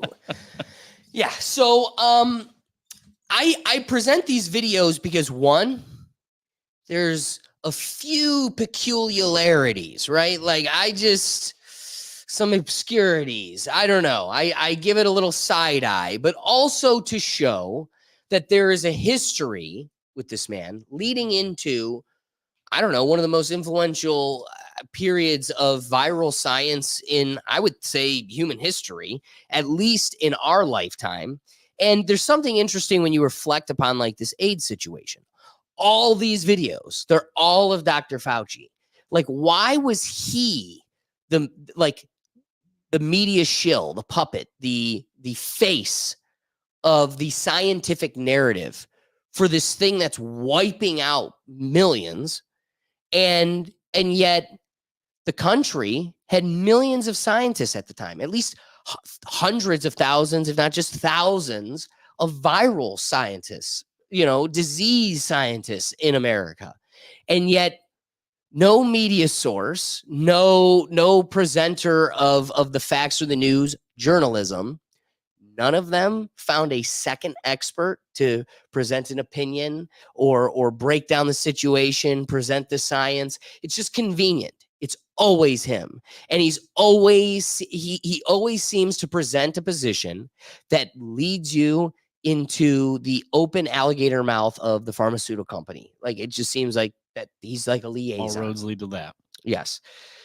Okay. I think I've stalled it long enough. Dr. Fauci now is finally paying the price then for, maybe some of the sins of the COVID times. I mean, I take this as a liberating moment. And because why we're all sitting here bold-faced now saying his name, saying COVID, talking about the pandemic, regardless of this, if this still impacts the algorithms or not. Why? Because I think people don't care anymore. I also think the powers that be know that the day of reckoning is here, that it has become common source, public knowledge. This did come from the Wuhan lab, that this was a huge issue, admittedly, to, Obama's defense, because I'm about to tear into him here now.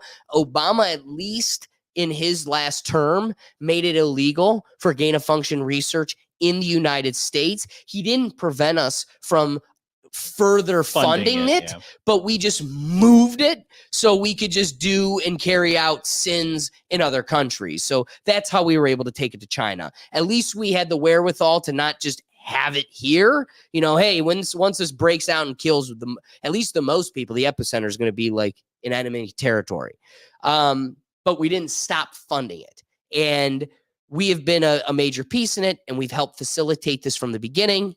And I think finally we're seeing the day of reckoning. At least maybe you may not get the sentences you want and the retribution, but at least the facts are coming to the surface and we can no longer hide from them. So, Brian, if you could, first, we'll just start with, because this one doesn't have as much content. It just is kind of venting, I think, feelings we all kind of share. But this is Marjorie Taylor Greene. Go to video 3. She's a Republican from Georgia, speaking to Mr. Fauci.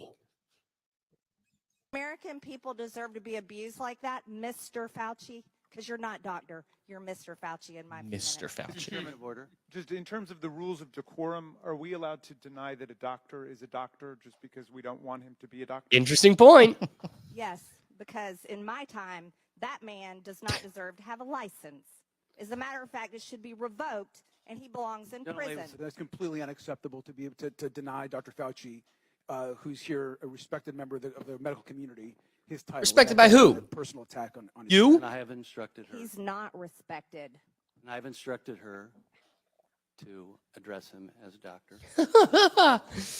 I mean, there is something interesting to that. Like, should she be allowed to degrade the expert? I mean, yeah. I think you're allowed to. Now, of all the people to degrade the expert, I probably wouldn't go to Marjorie Taylor Greene as the one. At least Paul Ryan was a bit more informed about his positions.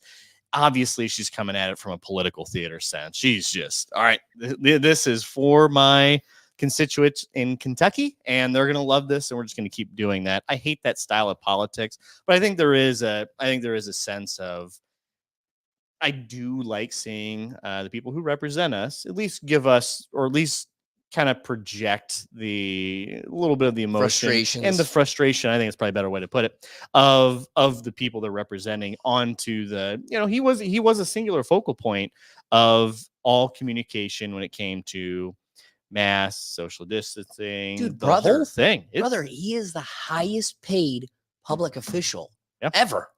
He got the highest paid salary as a American employee than any other public official. Yeah. That's crazy. And all he was a shill, consultant.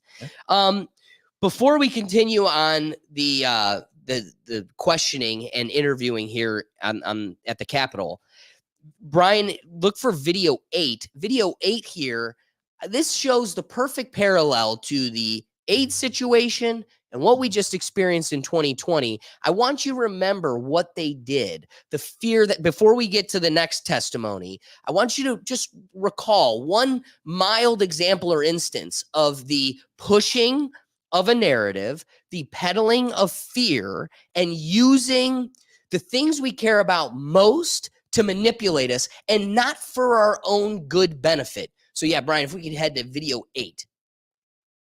Thanks to the work of the Biden administration, Dr. Fauci, we already have millions of kids around the country Oh. who have gotten vaccinated, which means Yummy. that if you're still thinking about it, get informed, talk to somebody you trust. Get informed. Your family doctor, your pediatrician, a school nurse.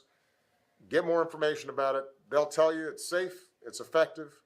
This vaccine is tailored for kids, and then come on down and Tailored find a for spot to get kids. vaccinated. You can get it for free just by going to vaccine.gov. It'll tell you exactly where I don't even know if that was true. you can go Right. get vaccinated, Well, if and make sure to do it as you said. Make sure for to do your it. kids, your entire family, as well as for the community at large.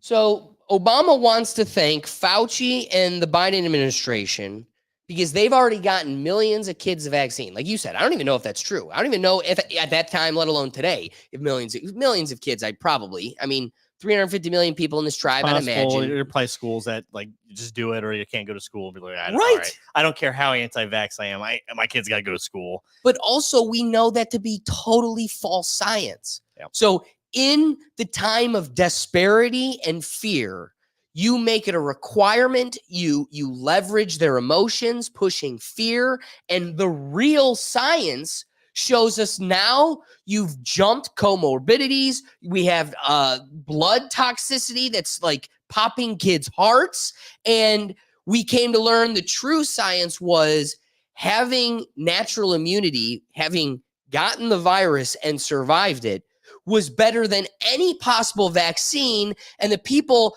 with that or without it that were best suited to take it on were children, where literally almost no children died. And those that did had mitigating factors that were inclining them to have a morbid experience or whatever. They really sold this as a silver bullet when it ended up being probably more of a rubber bullet. It probably helped. It helped a few, but it was maybe unnecessary and maybe risky for some. And I think most of the audience and most everyone here just remembers that time and space where getting it's a big deal, and we got to hold it back. We give it to the most immunely compromised, and then it was a line in the sand. Whether or not it wasn't whether you believed it was a big deal or not, whether you wore the mask or not, it was whether you got this thing or not. It was preventing, like, hey, I remember those job applications. Are you vaccinated? Or weren't able to go to like bars or even go to like parties Right. unless you were. We couldn't go to the NFL draft in Cleveland without it. Yeah, so that's the only reason you got me, you bastard. It was a difficult. Interesting, I guess, to say a better term. And I don't. So here's where I'll defend Fauci a little bit. Let's be fair. Shocker. This is probably a difficult for one person ever, especially with the changing science. So wait, are you changing saying we maybe priorities. needed, like, I don't know, a panel or a board of experts? We probably shouldn't have left it in like an authoritarian that could or could not be financially compromised? Yeah, I think that's probably the better solution. And for now, do you have let's get real deep into the weeds here. Do we have one person that can just be the scapegoat for it all if it goes wrong? Or do we have the one person like, hey, this was a certain individual. Hey, this person was part of my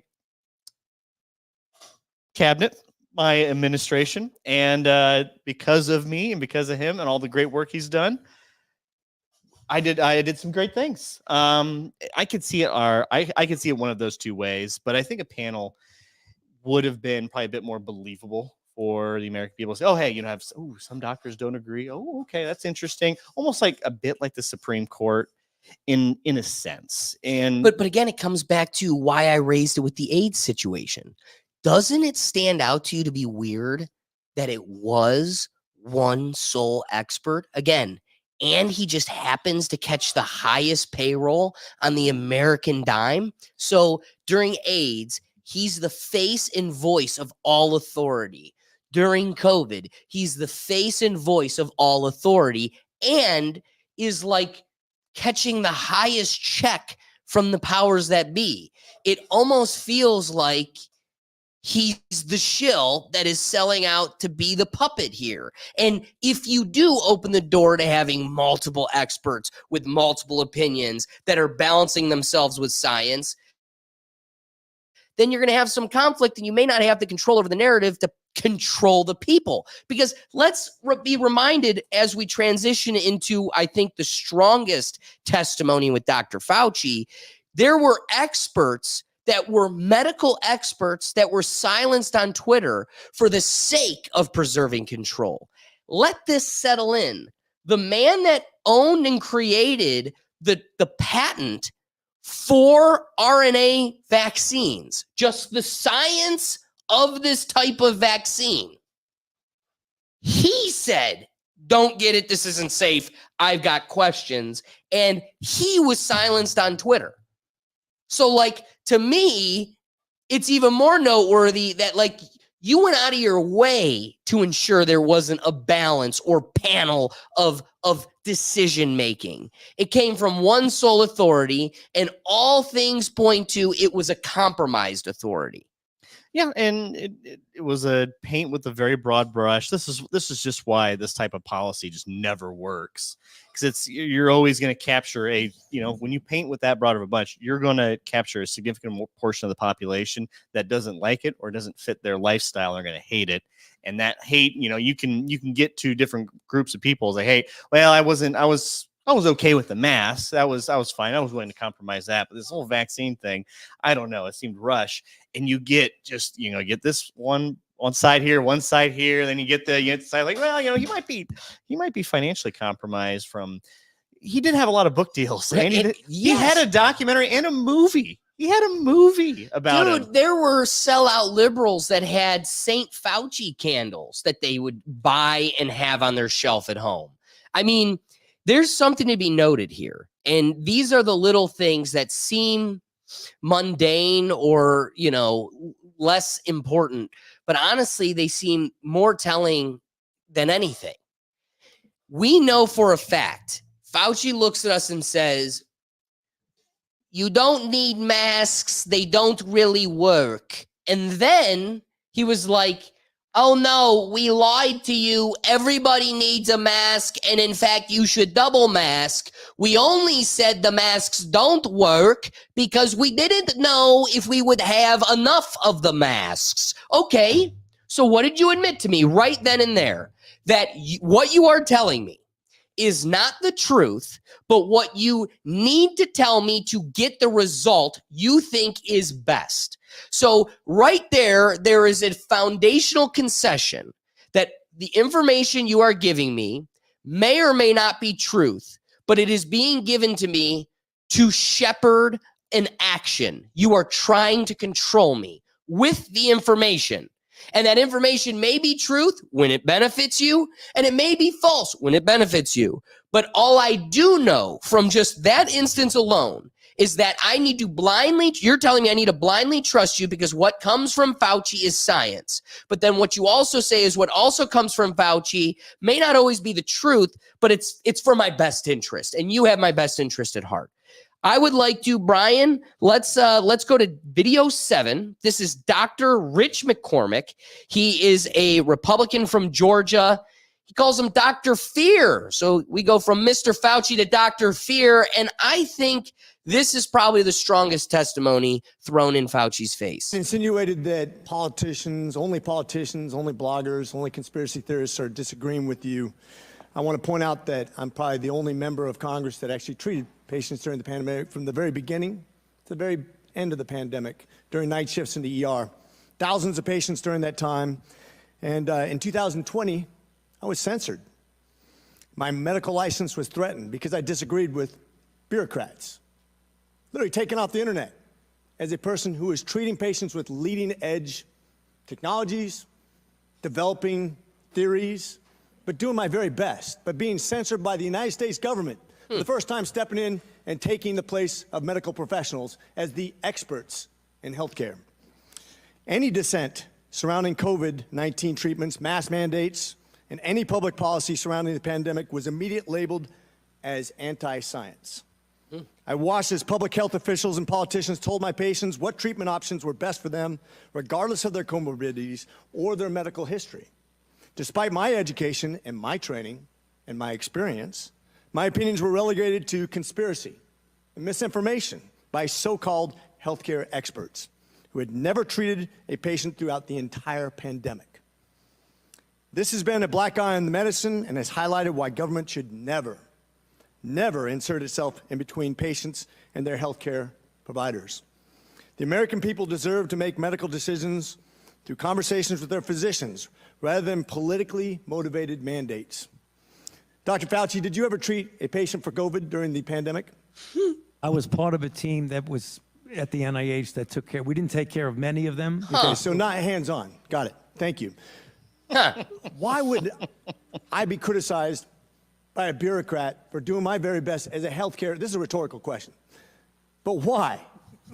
Why would the government, who's never treated a patient for COVID, you can read all the things you want, but you're not there. You're not seeing patients. You're not watching people die, intubating patients right there with that disease in your face, watching it happen, watching the development of this disease and actually learning from it. But I'm being told by bureaucrats what's right and wrong. And what's funny is everything I was censored on, I was proven to be right. Pretty crazy, isn't it? Yeah. You said in an interview that you gave as part of an audiobook written by Michael Spector that you believed an institutional should make it hard for people to live their lives so they'd feel pressured to get vaccinated. Could we run the audio clip on that, please? Yeah, please. You think can be done about it? I have to say that I don't see a big solution other than some sort of mandatory vaccination. I know federal officials don't like to use that term. Once people feel empowered and protected legally, you are going to have schools, universities, and colleges are going to say, you want to come to this college, buddy? You're going to get vaccinated. Lady, you're going to get vaccinated. Yeah. Big corporations like Amazon and Facebook and all of those others are going to say, you want to work for us, you get vaccinated. And it's been proven that when you make it difficult for people in their lives, they lose their ideological bullshit. Oh. And they get vaccinated. Thank you. Thank you. And, he did say it. Are all objections to COVID vaccinations ideological bullshit, Dr. Fauci? No, they're not, and Thank that's you. not what I was referring to. Well, in reference to making you it for hard for people to clarifying, get Dr. education, traveling, working, I'd say it very much was in context. And I take great offense to this. Miss Allison Williams testified before this committee about losing her job because she sought an exemption for ESPN's vaccine mandate, which came from recommendations from bureaucrats like yourself. She and her husband were actively working with a fertility expert, a physician, on how to get pregnant, and agreed with the premise that she was young, healthy, wanted to get pregnant, and shouldn't get the vaccination for medical purposes. But she was fired because you made it hard, just like you said in your statement, because you didn't want to make sure that the ideological bullshit got in the way of her working, of living her life, of making a medical decision with her healthcare professional. I think America should take great offense to this. Yeah. You're fired. That's exactly what you meant when you said making it hard pretty for close, people to live without getting a vaccination. It's coming up. You affected people's ability to work, travel, be educated, to actually flourish in American society, to self-determine, as we're all given God-given rights. Shame on you. Dr. Fauci, you've become Dr. Fear. Americans do not hate science. I don't hate science. The American people hate having their freedoms taken from them. Yeah.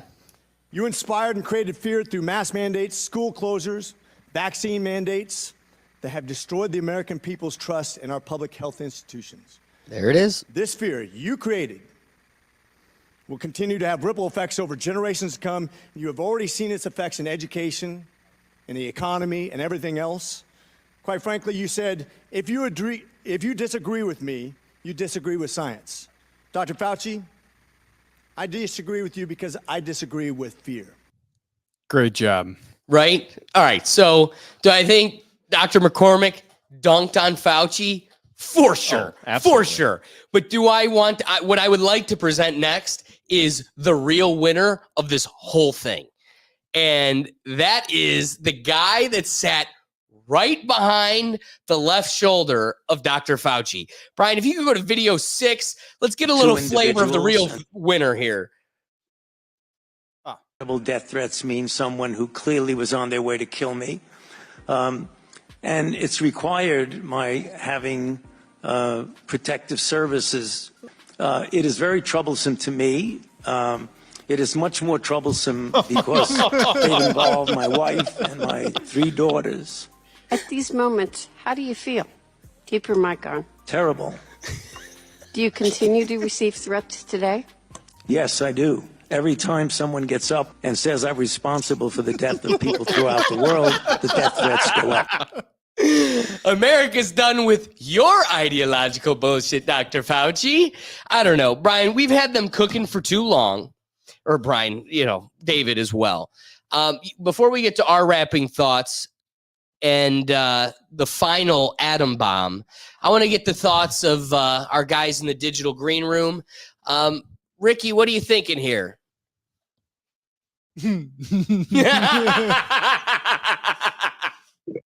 But man, listen, man. Alex, I commend you. I commend you, bro. I commend you. Because from day one, you said, if I didn't work in a courthouse, I wouldn't do this shit. You've been saying that from day one. Shout out to the Rogans, to the A. Rodgers. Shout out to them. Being Kyrie, even though he's a little flat earther, shout out to Kyrie. Like the folks that did the thing and didn't succumb to the pressure. Exactly. And being in the public eye on normal time. And us average folks, yeah, we lose our job and we down bad. Like, regular folks lose their job because they won't get the shot. Dr. Fauci, once I discovered that video of him about the AIDS, and I watched a deep dive and people breaking it down, like how he's just such a liar, bro. I was so mad at myself for getting the shot, for getting the jabs. I only did it so I could travel, go, just be out, not even for work, because it wasn't working. It was just to leisure, bro. And not even to be a part of society, but for my own freedom. I thought I was taking my own freedom back. For real. Ricky, not to kill your momentum, but you really point out a good thing here. And it's, while I think it's Fauci being the face, the authority of all of this, it's easy to project all the frustration just on him.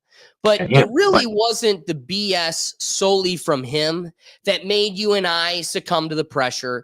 It was a conspiracy.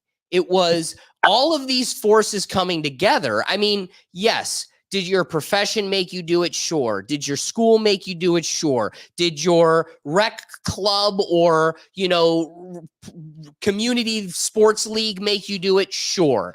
But, Ricky, all of the other countries colluded in this as well. France. I mean, if you wanted to go to Jamaica, what's that? I surrender. That's why I did it. Because if you wanted to go to Jamaica, they wouldn't have let you in. They were on the same page as all the other countries. And I couldn't go back to my home country. I had to fill out a paper. I was taking my niece and nephew down. They had to show that they had the jab, and we can't. I thought we were taking back our freedom, but it was giving the government more power. I don't know if it's Rogan that says once you give the government a little bit of this, they won't never give it back. And for some reason, I feel like they didn't. I had to walk around with a vaccine card, bro, showing that shit to TSA. I had to show them a vaccine, not even my ID, a vaccine card. I had to show them my ID too, but a vaccine card. Even before you get on the plane, you have to show the agent your vaccine card. So I was duped, bro. I mean, duped. Ricky, I was they had us so coerced. I remember being truly afraid. What happens if I lose this card? Yeah. Because they had us all convinced this was going to be our social passport. They had moving forward. no we were reason. selfish. They pushed it out. If this was going to be that important, it wouldn't have been a little piece of card that could easily be copied and duplicated and forgered. It was literally just a. Antonio Brown had thousands of cards. My wallet and half my shots were just put on a sticker. They weren't written on their sticker. the ink is just gone. You can't see anything on it. I still have it, but like you can't see anything. And again, a state issued ID for voting is racist, but somehow we were going to make this operate totally across the country. Federally mandated vaccine card is okay. Absolutely. And so when you say all the countries came together, like us as normal folks should be really scared now, because it wasn't just America, it wasn't just Canada, it wasn't just England, it was the whole like there is something. It's not even a conspiracy if it's true, because a lot of stuff came to be true. So is it really much that of conspiracy that we now believe there is a bigger power above government? It's not even, the government is just for show. It's the Dr. Fauci. There's something above, like, because there's no reason you should have been censored on TV, on your regular life. You get fired from a regular job, fucking Dollar Tree, bro. You get fired from Dollar Tree for not getting a daddy, bro. That is crazy. And then a professional doctor like that did years of study and that is in the field every day, you're censoring him and telling him what he's seeing and what he's doing is bullshit. Like, that is wild. And so the next pandemic, you're going to have way more of a pushback, way more of what y'all try to accomplish. They did the opposite. I mean, you're right. They flaunted it in our face. Yeah, and I think it just goes to show. I think those who are big maskers, big proponents of this, it's just kind of quietly gone away. I don't want to say we're back to normal, because I don't think we've crossed the threshold. There's no going back on that. But it just does go to show, when you do have one central voice in the room, and that is it. No one else listens to him. Nothing else. His decision, and he treated it like God. He carried that, and I think he wanted to carry that type of power. And that's not the type of it's really not the type of bureaucrat you really want. If you're going to have one, you're going to have one that's reluctant to power, wants to stay out of the eye. It's like, hey, here's XYZ. Because I do sympathize for the situation that, yeah, this particular pandemic, evolved over time based on some of the new information we got, and there was some policies that came with that new information. But there's still the mask thing. When he said, "Hey, don't mask, it's fine," and then all of a sudden, "Oh yeah, let's mask," and then anything covering your face is okay. It's like, okay, are we basing this in science? Point, 2 years later, when you tell me to double mask, are you just trolling with me? Are you just trying to fuck with us to see who's going to actually succumb to your will? Because to me, there was no signs to that. At that point, you were really just trying to see who you could control. Yeah, and I think that I didn't actually know about the video part where he had whatever, it was like a podcast or the book where he said, we're going to try to make it difficult for people to not get vaccinated, make it hard on their lives. Like, wow. That's so eye-opening. That was with the New York Times. That's just so eye-opening to the policies that came from that. Because again, he treated it like he was a god. His gospel came true. You need to represent the 10 commandments of COVID. And they're just kind of saying the quiet part out loud. It's harder to defend. It's hard to defend that one. And yeah, I think a lot of people see these now and just, oh yeah, this is cathartic. This is, oh yeah, fuck this guy. He caused my life to be bad for like 2 years. But I think this did more for the conspiracy community than anything else ever could have, because it just showed, we're no longer trusting the government to a point where we're just starting to question everything they do, right? Even when it is helpful, even when they're trying to do good, we don't know when we're being altruistic and just doing the best we can for the most amount of people, or we have this whole other agenda and this whole other just ego coming out that, well, I don't want to be wrong, so I'm just going to double, triple down, and you have to listen to me because I am now the authority. Right. No, you're right. Silent Destroyer, what are your rapping thoughts? I hate to say this, but Fauci's not to blame for this. Fauci was just a puppet. He was a spokesperson. He was paid to say and do those things that he was doing and saying. And he kind of just went along with it and started making up a lot of the shit as well, too, as he was going. I mean, he admitted the 6 foot thing. And he totally made that up. He admitted "Yeah, I about made the that up." 6 foot thing, right? Like he Yeah, said, they I said made that you up. could easily be infected even a longer distance. It all depends on conditions. Like the 6 foot was just a rule they made up. Yep. Exactly. And so I think if we were to blame anybody here, other than Dr. Fauci, of course, because obviously he took the money, obviously he said what he said, obviously he could have not said it, but he agreed to it, right? I mean, he clearly was getting his pockets lined. It's very clear. But if we were to put extra blame on someone else other than him, it's the big pharmaceutical companies that had all of the world governments, not just the US, all of the world governments in their pockets to push this experimental vaccine onto us. There's some truth there. Yeah.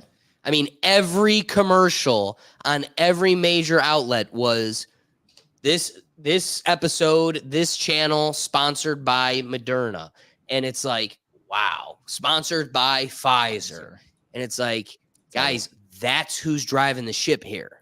Every decision, every word spoken. Yeah, commercial campaigns on NFL games are not cheap. Right. And they don't just come out of thin air. And I don't remember paying for the vaccine. Do you remember paying for the vaccine? Hey, Do you can't get Travis Kelce to just say anything out of here. Yeah. There's a price tag on that. Before we get to our wrapping thoughts, I'd like to wrap this whole segment with, I think, the biggest atom bomb that came from the interviews with Fauci.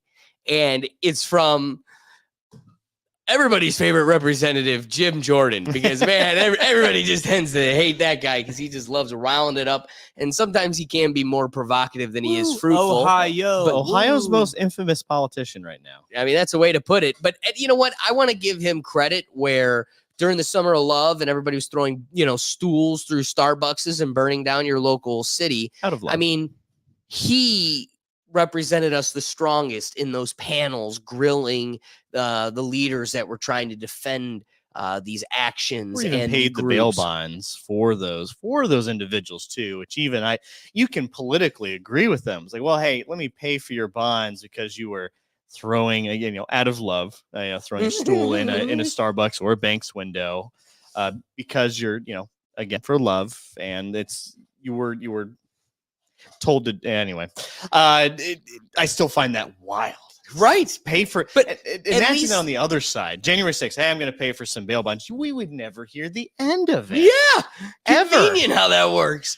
So at least there's a few that are out here just hitting it head on, just addressing it all directly. And, we got to roll this one back because I'm real curious. Jim Jordan got Fauci to admit to what? He admitted to what here? I don't know, Brian. Let's give it a look.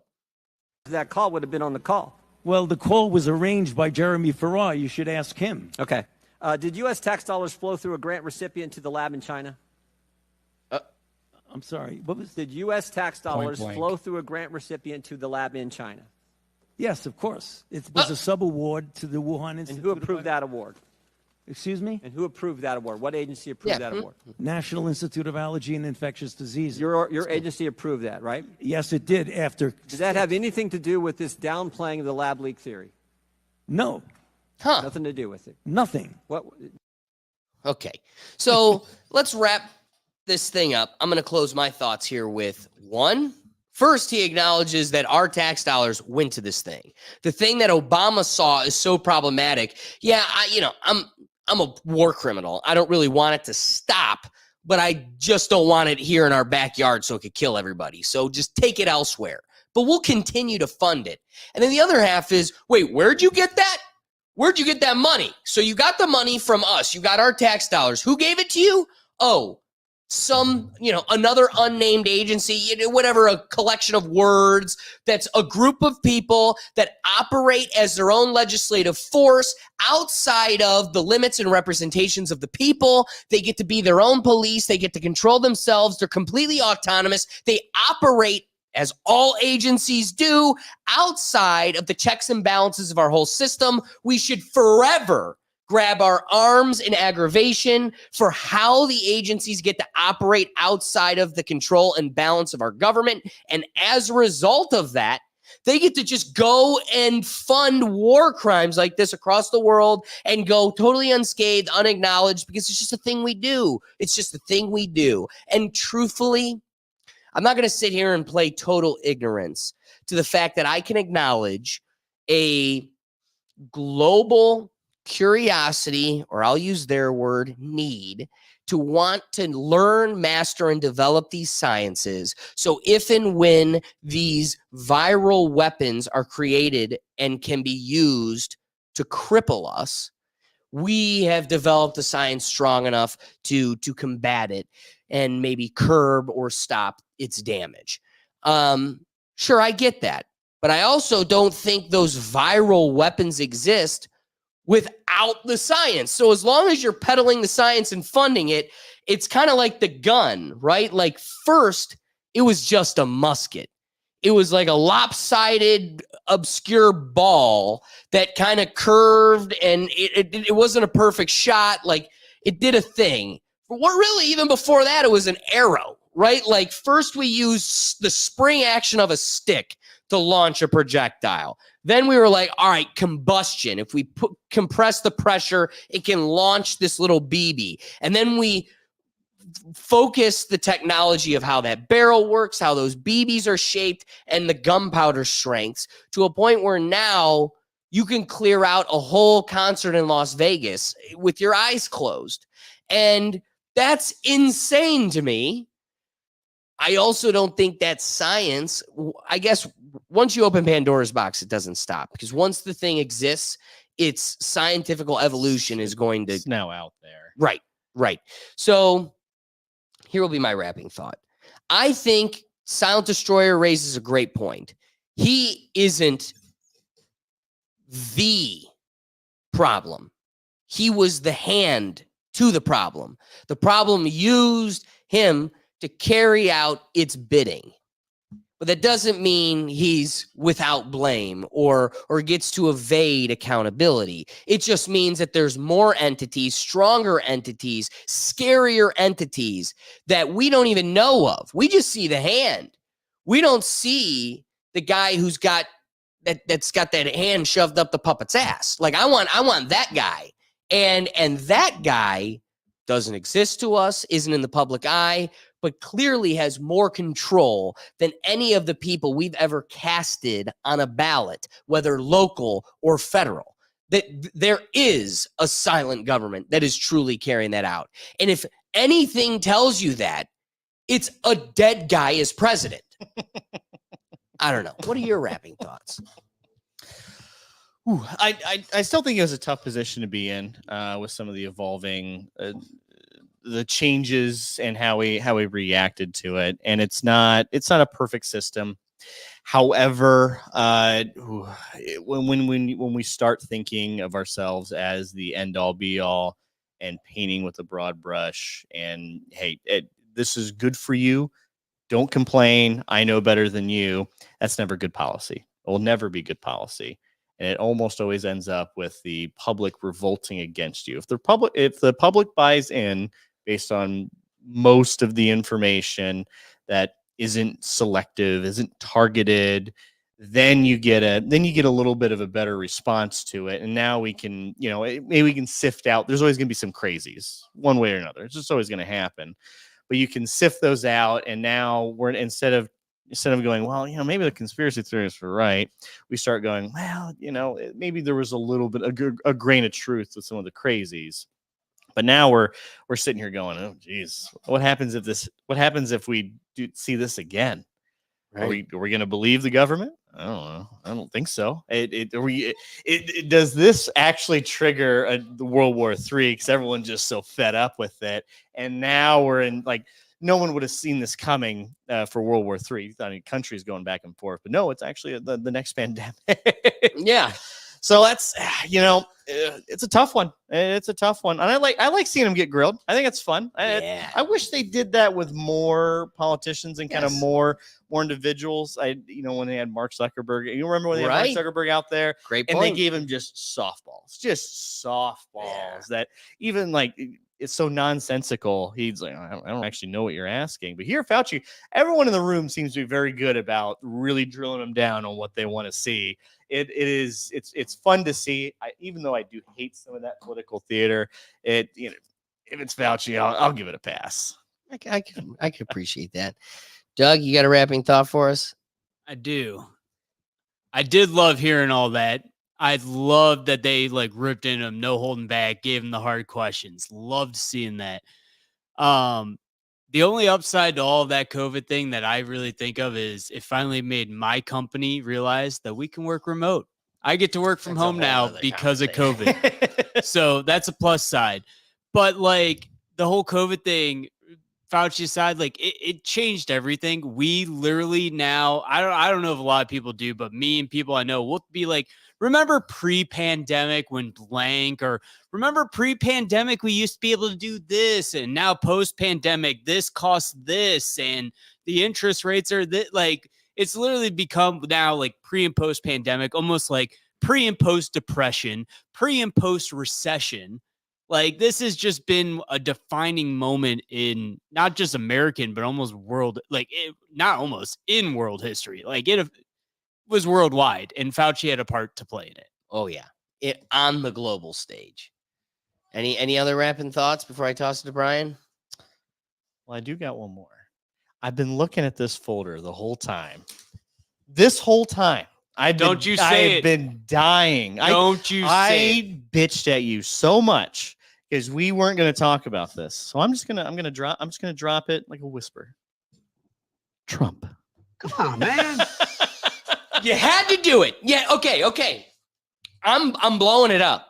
I'm blowing the episode up. It's over because the transcript in this episode, no matter what, is going to say his name. YouTube already has us in the penalty box. So first, way to go, David. Exactly. But first, let David say his piece. Okay. So Donald Trump gets convicted on 34 counts. Go ahead, say whatever you want to say about it, and then I'm going to retort with the folder.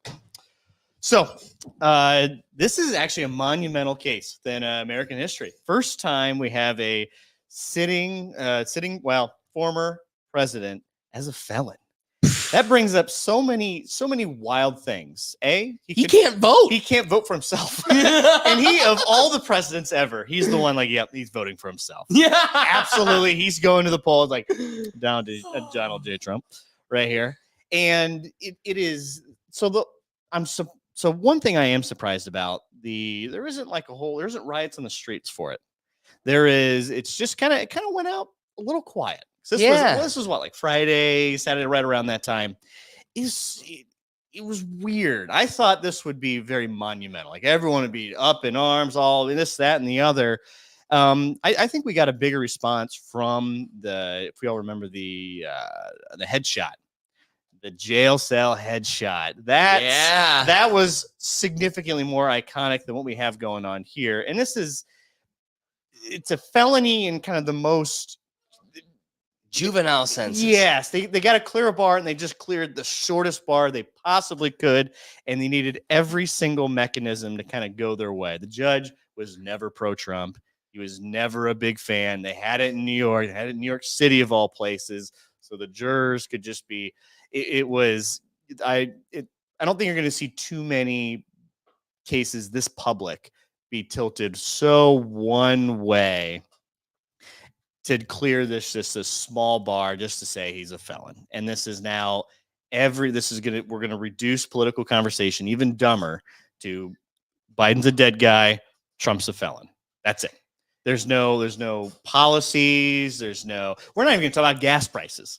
It's just going to be that. It's going to be one of those two. Well, I'm voting for the dead guy. Well, I'm voting for the felon. And we're going to just keep reducing this. Eventually, it's just going to be noises and jerks. Like, he's voting for the other guy. Here's the thing. I really don't have a piece on this because I gave up on that guy already. Like, are we trying to blow up the country? Like, in what world is either the dead guy or the turd sandwich the best option. We all can agree there is at least one better option out there.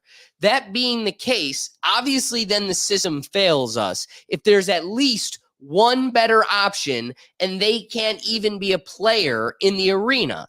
So one, it's showing this the charade for what it is, but it also shows how we're pigeonholed. Like we really don't have much freedoms in our considerations for the leader of the free world. And when the leader of the free world is either a dead guy or a guy who is not free, a felon, like we're really in a cooked spot.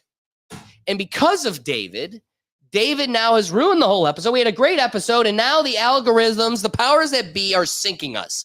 And I just want to blow it up in their face. I put these away last week to be one of the topics of the day, and I left it aside because I knew it would be just as damning as if we talked about Trump going to jail. This is reported by the New York Times. I have here from the fact checkers at Snopes. I also have BBC. You know what wildly came out in the last week? Let's blow it up. Let's blow it up. China. Ashley Biden. So let's remember, Ashley Biden was being held or imprisoned in a psych ward. She wrote a diary about Daddy the Diddler and what he would do to his daughter in the shower. And the FBI, because what happened was she was transferred to another facility. A nurse found her personal diary, sold it to reporters. It then went public for the FBI to take it in collection, and then it became this whole vague conspiracy. It's been buried. There's been doubts cast upon it. Those that try to corroborate and talk about the Daddy Diddler diary, it's all made a wild conspiracy. Say that 10 times fast, man. Until his daughter, Ashley Biden, came out last week verifying not only its existence, but that everything in it is fact. I don't know how long until she unalives herself or overdoses, but at least we got this out of her beforehand. And notice this is reported nowhere, at least in your face. You didn't know about it. And to me, you guys hyper obsess over what? Hugging his daughter Ivanka too long or saying she has pretty legs, right? Like, yeah, still gross, still so effed up. You would never hear my dad say that about his daughter. Yep. At the same time, Daddy Trump still never got in the shower with her. Nope. So, I mean, if we were to take a step back and look, all of the Trumps are CEOs or running the world with other world leaders, like Ivanka's married to the king of Israel. So, they're either CEOs or world powers. None of them drug problems. All of them high functioning members of society. The one dude on the Biden side, well, first off, we have a war hero that died. Come to find out, there's no truth to that. He did serve, but he didn't die in service or any of that. And then the next brother starts hooking up with his widow. Ooh, yeah. And shacks up with his brother's wife, his widow. And that brother in question has sold paintings for millions of dollars to war leaders so they could get a meeting with the big guy. He has a litany of videos smoking crack with hookers, doing drugs with hookers, being just a good old boy. And then he leaves a laptop with the authorities for all of them to have this. For then the daughter to again, we have all of these videos of him smelling children and doing very creepy things. For his own daughter to come out and go, oh, yeah, no, he's been doing that this whole time. To all of us, that's who he is. And Biden's Hunter, calls him Pedo Pete. Yep. Why would he? That's so odd. That's not just something you say. That's not like, oh, Peter's got some big foot, so we'll call him Pedo Pete. That's a little weird. Hey, Why so would they say YouTube, that? there's your campaign ad. Cheers. Pedo Pete and Trump. Yummy. That's what we got. So I'm so glad you opened that can of worms. We got a felon and a dead guy. Brian, wrapping thoughts on Dr. Fauci. Yeah, so I got a couple. I didn't know we were going right to me, so I was just like I gotta posted put up it here. What are we gonna do when this happens again? Great question. Stay wary of where the money is going and who is saying what. Yeah. If it weren't for the pandemic, I wouldn't have lost weight to make this shirt make it look huge. Definitely on agree me. with you there, man. Lost a lot of weight during that. I lost around 45 pounds wow. over the Good for course you. of a year, maybe year and a half. Got in shape, started hiking, found mushrooms outside, and decided this is the lifestyle I want to live. I want to be very athletic, and I only got the one jab, so You're only half retarded. yeah, half a time. This one was a doozy. Glad we were able to we did very well that whole episode and just nuked it at the end. Great episode until the end. It was going to be I very couldn't- promotable. People I would couldn't have help loved it. I can't blame you. I had to know. It was There's in a that sense folder. of curiosity what's in that diary. I wanted to know, but I was just going to ask him after the show. Why bring it up now when you could not ruin the show? You know what? Like David said, curiosity killed the think tank. All right. I wanna thank the guys in the green room there that joined us this week. First, let's bring in Ricky. Ricky, we appreciate your time. Tell the folks where they can find you. Hey, first, all felons is not bad felons. All right. So, felons, y'all should unite and get behind Trump and be like, yo, get us in better jobs. I'm just saying, I ain't a felon. I don't got no record, but I'm just saying, y'all got a mascot right now. That's about to be head of the country, bro. Y'all got a mascot that's about to be the head of the country. Come on now, bro. Make use of it. But just another day TV, man. Alex, I promise you, the video is about to drop tomorrow and everything. I sent you the snippet and everything last week. I can't eat, but hey, just another day TV, man. Y'all stay blessed. Everybody, appreciate y'all. Appreciate the chat. Appreciate the live and everything, man. Bless up. Bless up, bless up. And Silent Destroyer, glad we could have you again this week. Tell us where they can find you. Guys, of course, thank you so much for having me. As always, I'm live every single day on kick.com/SilentDestroyer. This was a pleasure to be on here, as always. Yeah, this was a fun one. This is a fun one. So thank you again for your time. Guys, we appreciate you giving us your time. The whole purpose of the live show is to get you involved. So thank you to everybody that dove into the comments to give a little bit perspective and help guide this conversation, because, we're not just here like Dr. Fauci trying to preach at you. We want to have a bit of a dialogue. So, there's times where the chat's keeping us honest. They're doing some of the research and they have a bit more Call us out on knowledge. our bullshit. That's it. They keep, like you said, they keep us honest. Call us out on our BS. And we don't need to pressure you with your job or your entertainment to force out that ideological bullshit. We actually welcome it to help balance us. So again, if we made you laugh, if we made you cry, or made you laugh, or made you think, hopefully we didn't make you cry. Don't cry. The best thing you could do to support this episode is share that link. If you enjoyed it, that means someone probably would too. So, when we come at you every week doing all the grinding to put on this show, the best thing you could do to show support and keep the lights on in this place is just take that link and spread it around. Otherwise, be sure to comment, make sure you're subscribing and hitting that notification bell so you don't miss us every week as we go live. Because like I said, we go live every Tuesday at 7 p.m. Brian and I also have a live show. Last week, we tried changing it up just for the sake of the weekend, and we did it at 4:20, but we're back to our regular schedule. We're live 9 a.m. every Sunday. So wake up, have a cup of coffee with us, share some laughs. It's a palate cleanser away from all the tension we bring to every Tuesday, and a little break So don't miss it. But if you're wondering, with all of this, the different shows and the podcast and all of our content, you can find everything and more at our website at www.rethinktankpodcast.com. Otherwise, guys, we'll see you next week. Peace.